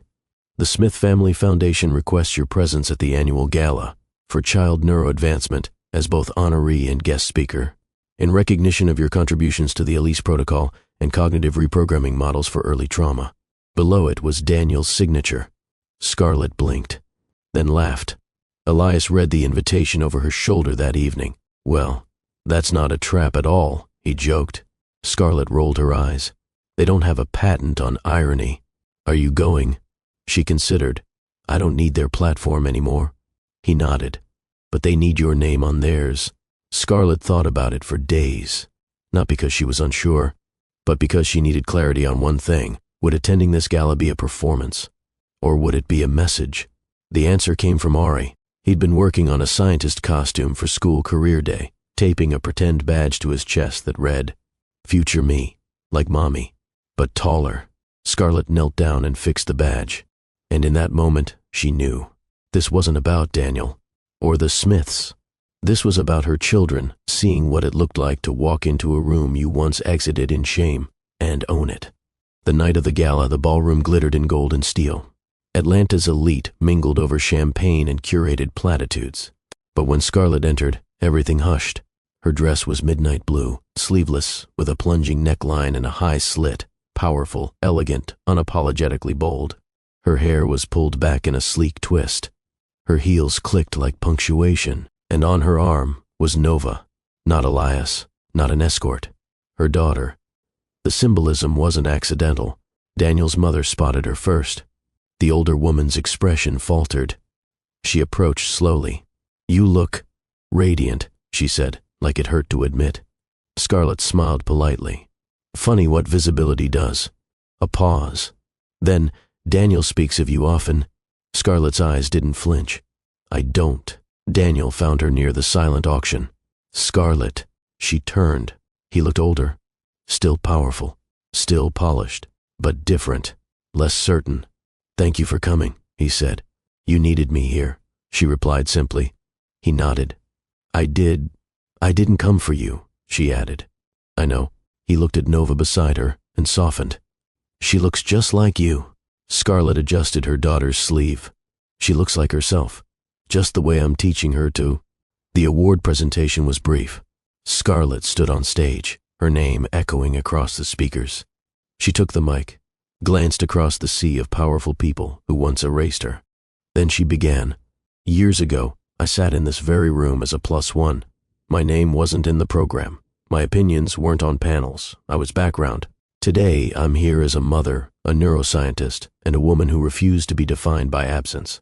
I don't accept this honor as validation. I accept it as confirmation that you can disappear from their story and come back as the author of your own." The applause was thunderous, but Scarlett didn't smile for the room. She smiled for Nova, who was watching, learning, becoming. Later, Daniel approached once more. "I have a proposal," he said. She sighed.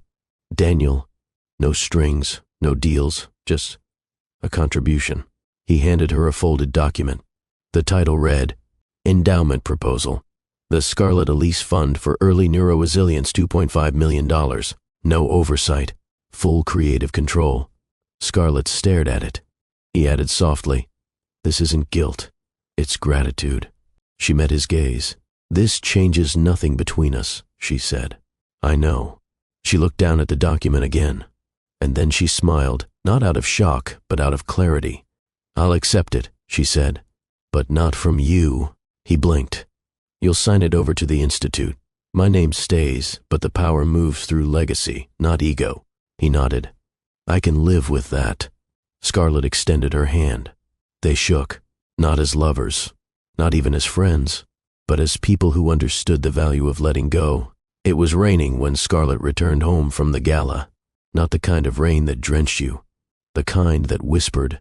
She stepped out of the car barefoot, heels in one hand, hair damp from the mist. Nova was asleep in the back seat, her head tilted to one side, clutching the event brochure like it was a storybook. Scarlett carried her daughter upstairs, tucked her in, kissed her cheek, and lingered for a moment, watching her breathe. She hadn't just shown up at that gala. She had rewritten her own ending. Elias was already in the kitchen, his sleeves rolled up, chopping ginger. The scent of citrus and spice danced in the air. He didn't ask how the night went. He didn't need to. He slid a mug of hot tea toward her without a word and kissed her temple. Scarlett didn't speak either. She just leaned into him. Later, after the rain settled and the city quieted beneath its soft midnight, they lay in bed, wrapped in nothing but sheets and silence. No urgency, no heat demanding attention. Just two bodies, warm and close. She rested her cheek against his chest, fingers tracing the lines of his collarbone. Elias whispered, "You did something brave tonight." Scarlett nodded. It didn't feel brave. It felt necessary. "That's the most honest kind of courage," he murmured. She smiled into his skin. For a long time, neither of them said anything. They just breathed in rhythm. Scarlett had known desire before. She'd known heat, lust, hunger. But this was something else entirely. She raised her head and looked into his eyes. "I used to think love was rescue," she said. Elias's brow softened. "Someone to pull me out when I was drowning. Someone to shield me." He waited. "And then I realized," she continued, I don't need saving. I needed space, safety, room to remember who I was before the world told me what to become. He brushed a curl from her forehead. And now? Scarlett's eyes didn't waver. Now I know love isn't about escape. It's about choosing someone who walks beside you, even when the road's already yours. Elias kissed her, slow, intentional. Not a spark, a flame, a gentle burn that asked for nothing and offered everything. They didn't rush. He undressed her, as if each layer was a chapter he respected. She returned the touch with reverence, not passion as performance, but as presence, as proof of trust, of choice. The intimacy that followed was quiet. No moans echoing into the night, just soft gasps. Tender laughter, hands that memorized, not conquered, bodies that listened. Afterward, Scarlett lay on her back, his arm curled beneath her. She stared at the ceiling, the softness of his breath brushing her shoulder. "Do you ever feel like we skipped the chaos?" she asked. Elias chuckled. "You've lived enough of that for both of us." She turned to him. "I thought I needed someone who would fight for me, break down doors, burn things to the ground. And instead, you got a man who folds your laundry and doesn't interrupt your thoughts." Scarlett laughed, genuine and full. "Yes," she whispered. "Exactly that." They made love again in the early hours, this time with more heat, more hands, more mouth. But even then, it wasn't possession. It was alignment, not bodies fitting, but souls. In the silence that followed, Scarlett whispered into the dark, "I think I'm finally free." Elias kissed her knuckles. "You always were. You just stopped apologizing for it." The next morning, sunlight spilled across the room. Scarlett woke to the sound of Ari arguing with Kai about cereal. She pulled on a robe and padded into the kitchen, hair messy, face bare. Elias was flipping pancakes again. Nova was humming at the table, drawing with a red crayon. The world didn't need to be perfect. It just needed to be true. And this was hers. That afternoon, Scarlett wrote a new letter, not to Daniel, not to the Institute, to herself. Again. But this time, it was shorter. "Dear me, you are no longer surviving. You are choosing. And love, real love, doesn't ask you to disappear. It sees you. And stays." Hello, family. Have you ever realized love wasn't rescue, but recognition? Drop a comment if you're learning to love without losing yourself. And if you're still here, still watching, please don't forget to hit the subscribe button and tap on the notification bell so you don't miss a single moment. They came with a new offer. Not Daniel this time, his mother. She arrived uninvited at Scarlett's office in a silver Chanel suit, carrying an envelope thick with contracts. The receptionist tried to intervene, but Scarlett waved her in. She was ready. The older woman sat gracefully across from her, crossing her legs like she owned the building. "I'm not here to argue," she began. Tone clipped but polite. "Just to propose a solution." Scarlett folded her hands. "I've learned," the woman continued, "that there's value in understanding when to make peace. The family is prepared to offer $10 million. Scarlett blinked once. "For what?" "For your children. For their future. For their protection." Scarlett leaned back slowly. "They're not an investment," she said. "They're human beings, and that's why we want them raised with the full resources the Smith name affords." Scarlett's eyes didn't flinch. "They're already being raised with something far better, self-worth." The contract was detailed. Education trusts, international access, summer estates, inheritance rights, all conditional on Scarlett stepping down from full custody and agreeing to joint decision-making under Smith family advisement. A board, essentially, for 3 toddlers. Scarlett flipped through the pages, then closed the folder gently.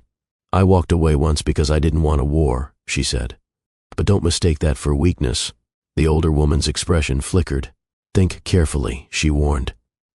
"This isn't just about you anymore." "You're right," Scarlett replied. "It never was." Scarlett filed for sole custody the next morning. Not out of revenge, not out of spite, out of clarity. The triplets deserved one stable home, one compass, one parent who wouldn't dangle love like a prize. Daniel was served the papers 2 days later. The shock in his voice when he called her wasn't anger. It was confusion. "You really think I'd try to take them from you?" he asked. Scarlett was quiet. "I think," she said gently, You let people who don't love them the way I do dictate too much of your life. He exhaled. This is going to turn ugly. No, it's going to turn legal. The headlines came fast. Ex-wife of tech mogul files for sole custody of Smith heirs, $10 million offer rejected in explosive custody move. Scarlett didn't read the comments, but her team did. Some called her strategic. Some called her brave. Others called her bitter. She stayed silent. Her lawyers spoke for her in court, and her children spoke for her in smiles, bedtime routines, and scribbled crayon art on refrigerator doors. The courtroom was cold. Daniel looked uncomfortable in his suit. Scarlett wore a cream pantsuit and minimal makeup. She sat upright, calm, unshaken. The judge asked questions about parenting schedules, education plans, discipline approaches. Scarlett answered clearly, lovingly. She spoke of the triplets' individual personalities, of how Ari needed structure, how Kai thrived on creative freedom, how Nova asked questions that deserved answers, not distractions. Daniel's lawyer pushed hard. They referenced Scarlett's travel schedule, media exposure, public-facing life. Scarlett's lawyer responded with documented care schedules, therapy assessments, and glowing pediatric reports. It was Daniel himself who broke form on day 3. During his testimony, when asked what role he played in their everyday life, he paused, longer than expected, then said, "Less than I should have." There was silence. Even his mother looked startled. Daniel cleared his throat. "My children deserve consistency, stability, the kind that isn't packaged in wealth but in presence." Scarlett didn't look at him, but her fingers trembled slightly. He wasn't lying. Not anymore. After the hearing, Daniel asked to speak with her in private. In a quiet corridor, he finally said what had been building for weeks. "I'm sorry." Scarlett stared at him. "For what, exactly?" "For letting my family speak for me. For not protecting you. For not protecting them from what power can look like when it's poisoned." She crossed her arms. "And now, I'm not fighting you anymore." Her heart jumped, but she didn't show it. "Then, withdraw." He nodded. "If you promise one thing." Scarlett raised an eyebrow. "That they know I tried, that they know I didn't give up, even if I gave in." She considered it, then nodded once. The judge's ruling came a week later. Sole custody granted to Scarlett Smith. Daniel would retain visitation, regular, flexible, compassionate. No board, no supervision, just fatherhood, earned through humility. That night, she took the triplets to the park. No security, no cameras. Just the 4 of them beneath a sky streaked with late summer gold. Nova skipped ahead. Ari asked 1,000 questions. Kai picked up every leaf he could carry. Scarlett sat on the bench and watched them. Free, unbought, unbroken, hers. It began with a bedtime story. Scarlett had written it in the dark, after a long day of depositions and media whispers. The kids were tucked in. The house was quiet, but her heart was loud. She sat at the kitchen table with a pen in hand, not her laptop, not a recorder, just ink and stillness. She didn't write to prove anything. She wrote because there were truths the court transcripts couldn't hold. "Dear Ari, you ask why I always check your lunchbox twice. It's because I remember the day you cried when I forgot the blue spoon. Not because it was special, but because it made things feel just right. That's what I try to be for you. Not perfect, just right. Dear Kai, your dreams are bigger than gravity. The way you built a spaceship out of cereal boxes tells me you won't wait for someone to hand you wings. I want to be the floor beneath your feet so you can jump. I want you to fly. Dear Nova, you asked me if love could change people. Yes, it can, but it shouldn't have to. I want you to know the kind of love that meets you at your best and doesn't flinch at your worst. And until then, I'll be that love for you." She didn't intend to submit the letters, but her attorney saw them in a folder one morning before court and said, on the final day of the hearing, the judge requested closing arguments. Scarlett stood. Not her lawyer, not a paralegal. Her. She stepped to the center of the courtroom, pulled the 3 folded letters from her coat pocket, and began to read. Her voice didn't tremble. She didn't dramatize. She simply shared what motherhood had taught her, that parenting wasn't about being flawless. It was about being willing. Willing to be wrong, to apologize, to stay up late with fevered brows, to learn cartoon. Character names by heart, to kneel beside scraped knees and broken hearts. It was about presence, not presence in theory, but in lunchboxes and lullabies. Daniel watched from his seat. He didn't interrupt, didn't look away. He'd given his statement already. But this was something else. Scarlett wasn't defending herself. She was defining love. The courtroom fell silent after she finished. No closing rebuttals, no objections. Just air filled with the echo of a mother's voice, raw and reverent. The judge leaned forward, then said quietly, "I've read hundreds of custody files, medical records, income reports, education plans." She tapped the letters gently on her desk. "But these are the first documents that made me understand what kind of home these children already have." It wasn't dramatic. There was no gavel slam, just a sentence. Full custody remains with the mother, but it felt like thunder. Outside the courthouse, cameras waited. Scarlett stepped out, head high, the triplets not with her, by design. This wasn't about spectacle. It was about space, about drawing boundaries between the public and the sacred. A journalist asked, "Do you have anything to say to families going through similar fights?" Scarlett turned, her voice calm. "Don't fight to win, fight to protect." Then she left. That evening, as the sun dipped beneath Atlanta's skyline, Scarlett walked into the nursery. Ari was building a tower of plastic blocks. Kai was painting rainbows on construction paper. Nova was curled up in bed, reading her favorite book upside down. Scarlett sat between them. She didn't tell them about the ruling. Not yet. She just read them a new story, one she hadn't shared before, about a woman who wrote letters to her children, not to change the world, but to remind them they already belonged in it. And when she kissed them goodnight, something shifted. Not in the room, in her. For years, she'd carried a quiet fear that love might not be enough, that maybe the courts, or society, or wealth, or legacy might weigh more on the scale. But tonight, she knew the truth. There is no dollar amount that could measure the worth of a mother who stays, not physically, emotionally, daily. Scarlett had stayed, and now she would continue, on her terms.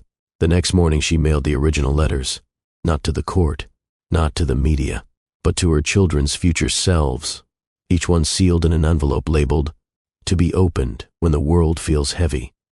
Because even years from now, even when they outgrew bedtime stories, they would remember that love wasn't in the fight, it was in the writing. Atlanta, at dusk, shimmered like a city catching its breath. From the rooftop of the Monroe Arts Building, the skyline unfolded in soft pinks and purples.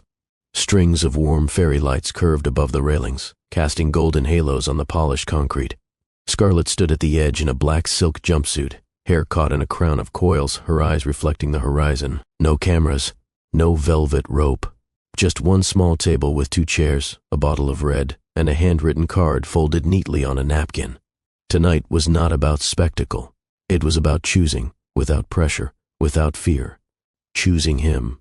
Elias arrived exactly on time. He wore a dark green blazer over a white shirt, sleeves rolled, collar open. No tie, no script. When he saw her standing there, backlit by amber glow, wind teasing the edges of her curls, he paused. His breath caught. And not because she looked beautiful, because she looked certain. "You said you liked sunsets," Scarlett said softly as he joined her. "I do. Well, I planned this one." He smiled. "You control the sky now?" She shrugged with a grin. "I know people." He laughed. It was low, unguarded, and she knew, in that sound, was a kind of peace he didn't find often. They didn't speak much at first. They ate, drank, talked about the triplets, how Nova asked if clouds ever got jealous of the moon, how Ari insisted he could fix the blender with brain powers, how Kai painted a portrait of Elias titled, "My Bonus Hero." And when the plates were cleared, when only the wine remained, Scarlett stood. Elias watched her, still seated, still uncertain, until she reached into her pocket and pulled out a small velvet box. "I know this isn't traditional," she began. Elias froze. Scarlett continued, voice even, "But nothing about us has ever been." She stepped closer. "I spent years letting people write my future, then more years undoing their edits. But you..." She paused. "You never tried to rewrite me. You just read me. Every word, every chapter." Elias's eyes shimmered. "You never tried to fix me." You just stood beside me while I rebuilt myself." She opened the box. Inside, a ring, not flashy, not dainty. A solid matte gold band with 3 tiny stones nestled in its side. Ari, Kai, Nova. Elias stood now, stunned. Scarlett held his hand. "I want to do this with you. Not because I need rescuing, not because I need validation, but because I want us." He didn't speak, didn't need to. His hands found her waist. His forehead pressed to hers, and when he finally whispered, it wasn't yes. It was, "Thank you for not waiting for permission to love me." They didn't sign papers that night. They didn't make announcements, but they made a vow, spoken not into microphones but into skin, that their home would be a choice. Every day, every time, not earned through sacrifice, not held through obligation, but sustained by joy. Later, they danced. No music, just the hum of the city and the beat of shared breath. Scarlett's head rested on his chest, listening not for applause, but for the rhythm of a man whose love didn't require her to shrink, silence, or shapeshift. Elias whispered, "I never thought someone like you would want someone like me." Scarlett looked up, serious. "No," she said, "you never thought you were already someone like me." Then she kissed him, not softly, but like someone who had finally stopped apologizing for wanting everything. The stars were coming out now, and for the first time in a long time, Scarlett didn't need a spotlight. She was the light, and this rooftop vow between 2 whole people, was more sacred than any altar. The house was quiet again, not the kind of silence that feels empty, but the kind that feels earned, like a book closed gently at the end of a chapter. Scarlett stood barefoot in the hallway, watching the sun slip across the wooden floors, painting gold on everything it touched. The triplets were still asleep, at least for now, that sacred hour before the world asked anything of her. Before breakfast, before questions, before motherhood returned to its full symphony, just stillness, and breath, and being. Down the hall, a door creaked. Nova emerged first, hair wild and sleepy, dragging her pink blanket behind her like a cape. Scarlett opened her arms without a word. Nova melted into her chest. 1 breath. 2, 3. Then Kai padded in, already holding a notebook and a pencil, his voice a whisper. "I had a dream. I was a robot teacher." Scarlett kissed his curls. "Did you grade your own homework?" He nodded solemnly. "Straight A's." Scarlett grinned. Ari followed next, eyes sharp, already alert. "Is today a real school day or a learn to from life day?" "Both," Scarlett said, guiding them toward the living room. "Always both." They settled on the couch in a tangle of limbs and love. No TV, no music, just them. She passed out slices of pear, a tradition they'd started the week of the custody battle. Something sweet. Something clean. Scarlett tucked Nova into her lap, Kai curled beside her, and Ari leaned across the armrest, sketching the family cat like it was a character in his graphic novel. For a moment, she just watched them, not with fear, not with worry, but with awe. 3 little lives. Not trophies, not evidence, just truth. Ari asked, "Do we still have to visit Daddy's parents for Christmas?" Scarlett paused, then said carefully, "You get to decide that when you're older. Right now, we'll keep things simple." Kai piped up, "Can we just go to Uncle Marcus's and eat his burnt turkey again?" They all laughed, even Nova. "Sure," Scarlett smiled, "but you have to pretend it tastes amazing." Ari nodded. "Deal. Legacy over luxury." Scarlett's heart stilled at his words. "Where did you hear that?" "You said it to someone on the phone once."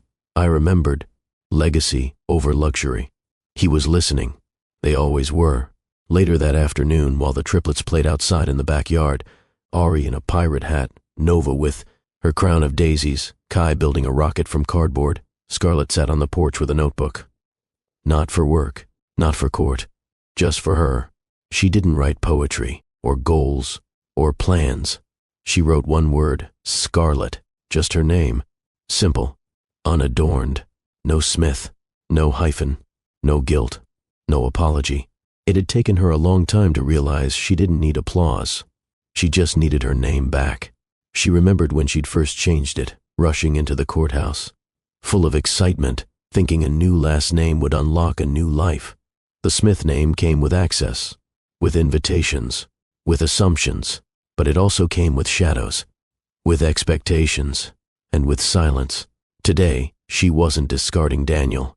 She was reclaiming Scarlett, not just the name, the woman beneath it, the girl who once sketched dream houses in the back of composition books, the teen who memorized Maya Angelou under street lamps during power outages, the mother who braided hair and hopes into the same morning routine. Elias stepped outside carrying a tray of lemonade. "You okay?"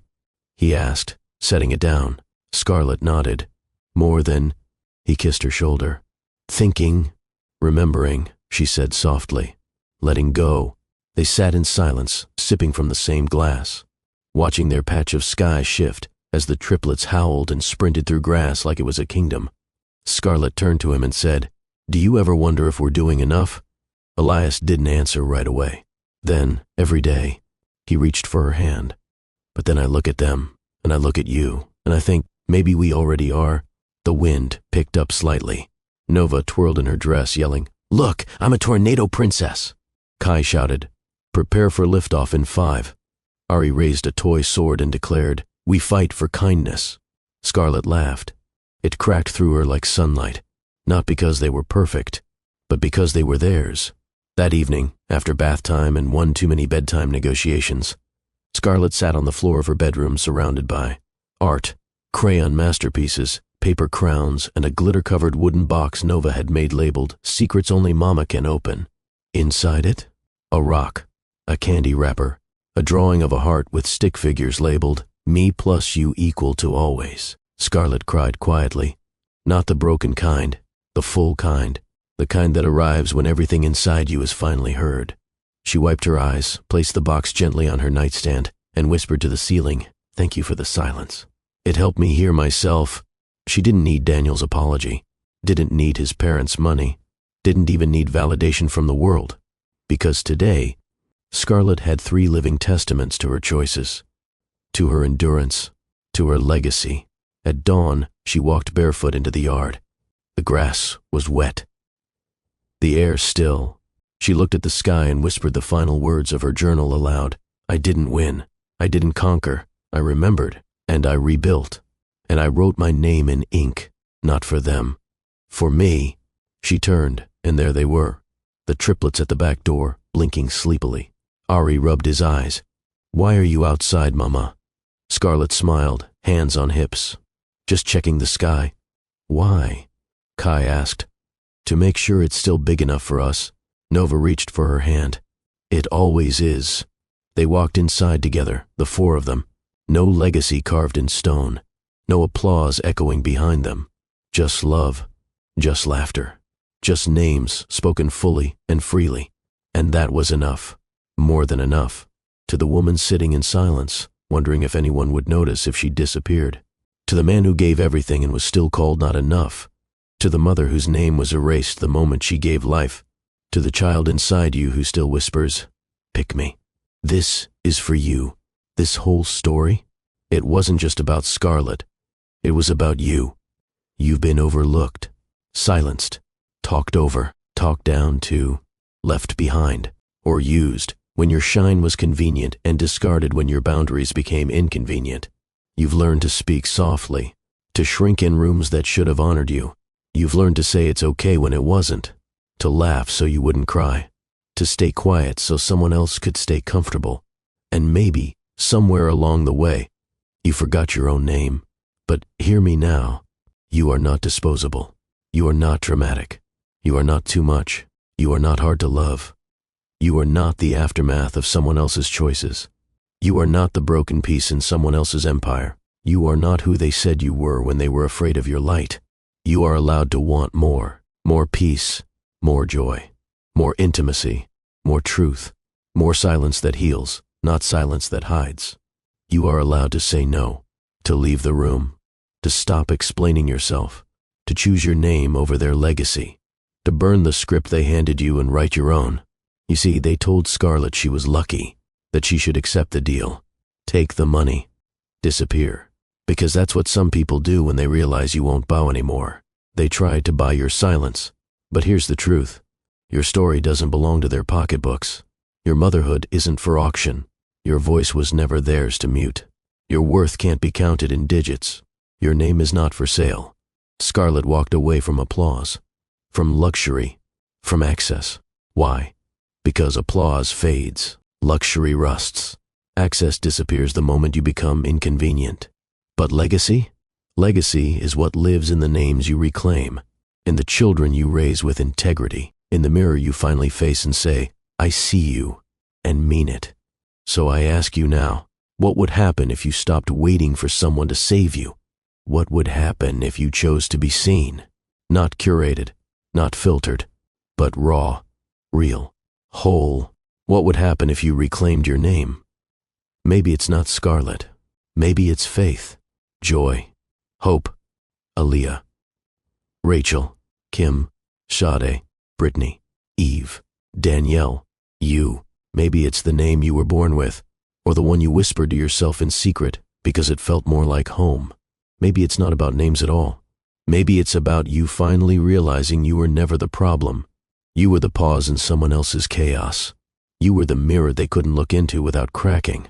You were the softness they mistook for weakness.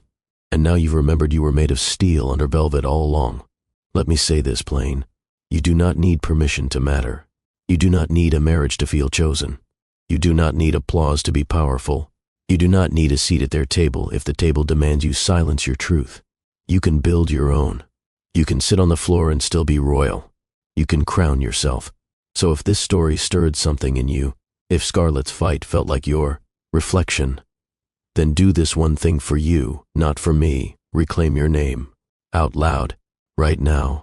Type it in the comments if you're ready. Whisper it to yourself if you're still gathering the courage. But say it, because your voice is holy, because your truth deserves oxygen, because your future is waiting for the sound of your full name, not their nickname for you, not their version of you, just you, whole, unapologetic, unpurchased, unbroken.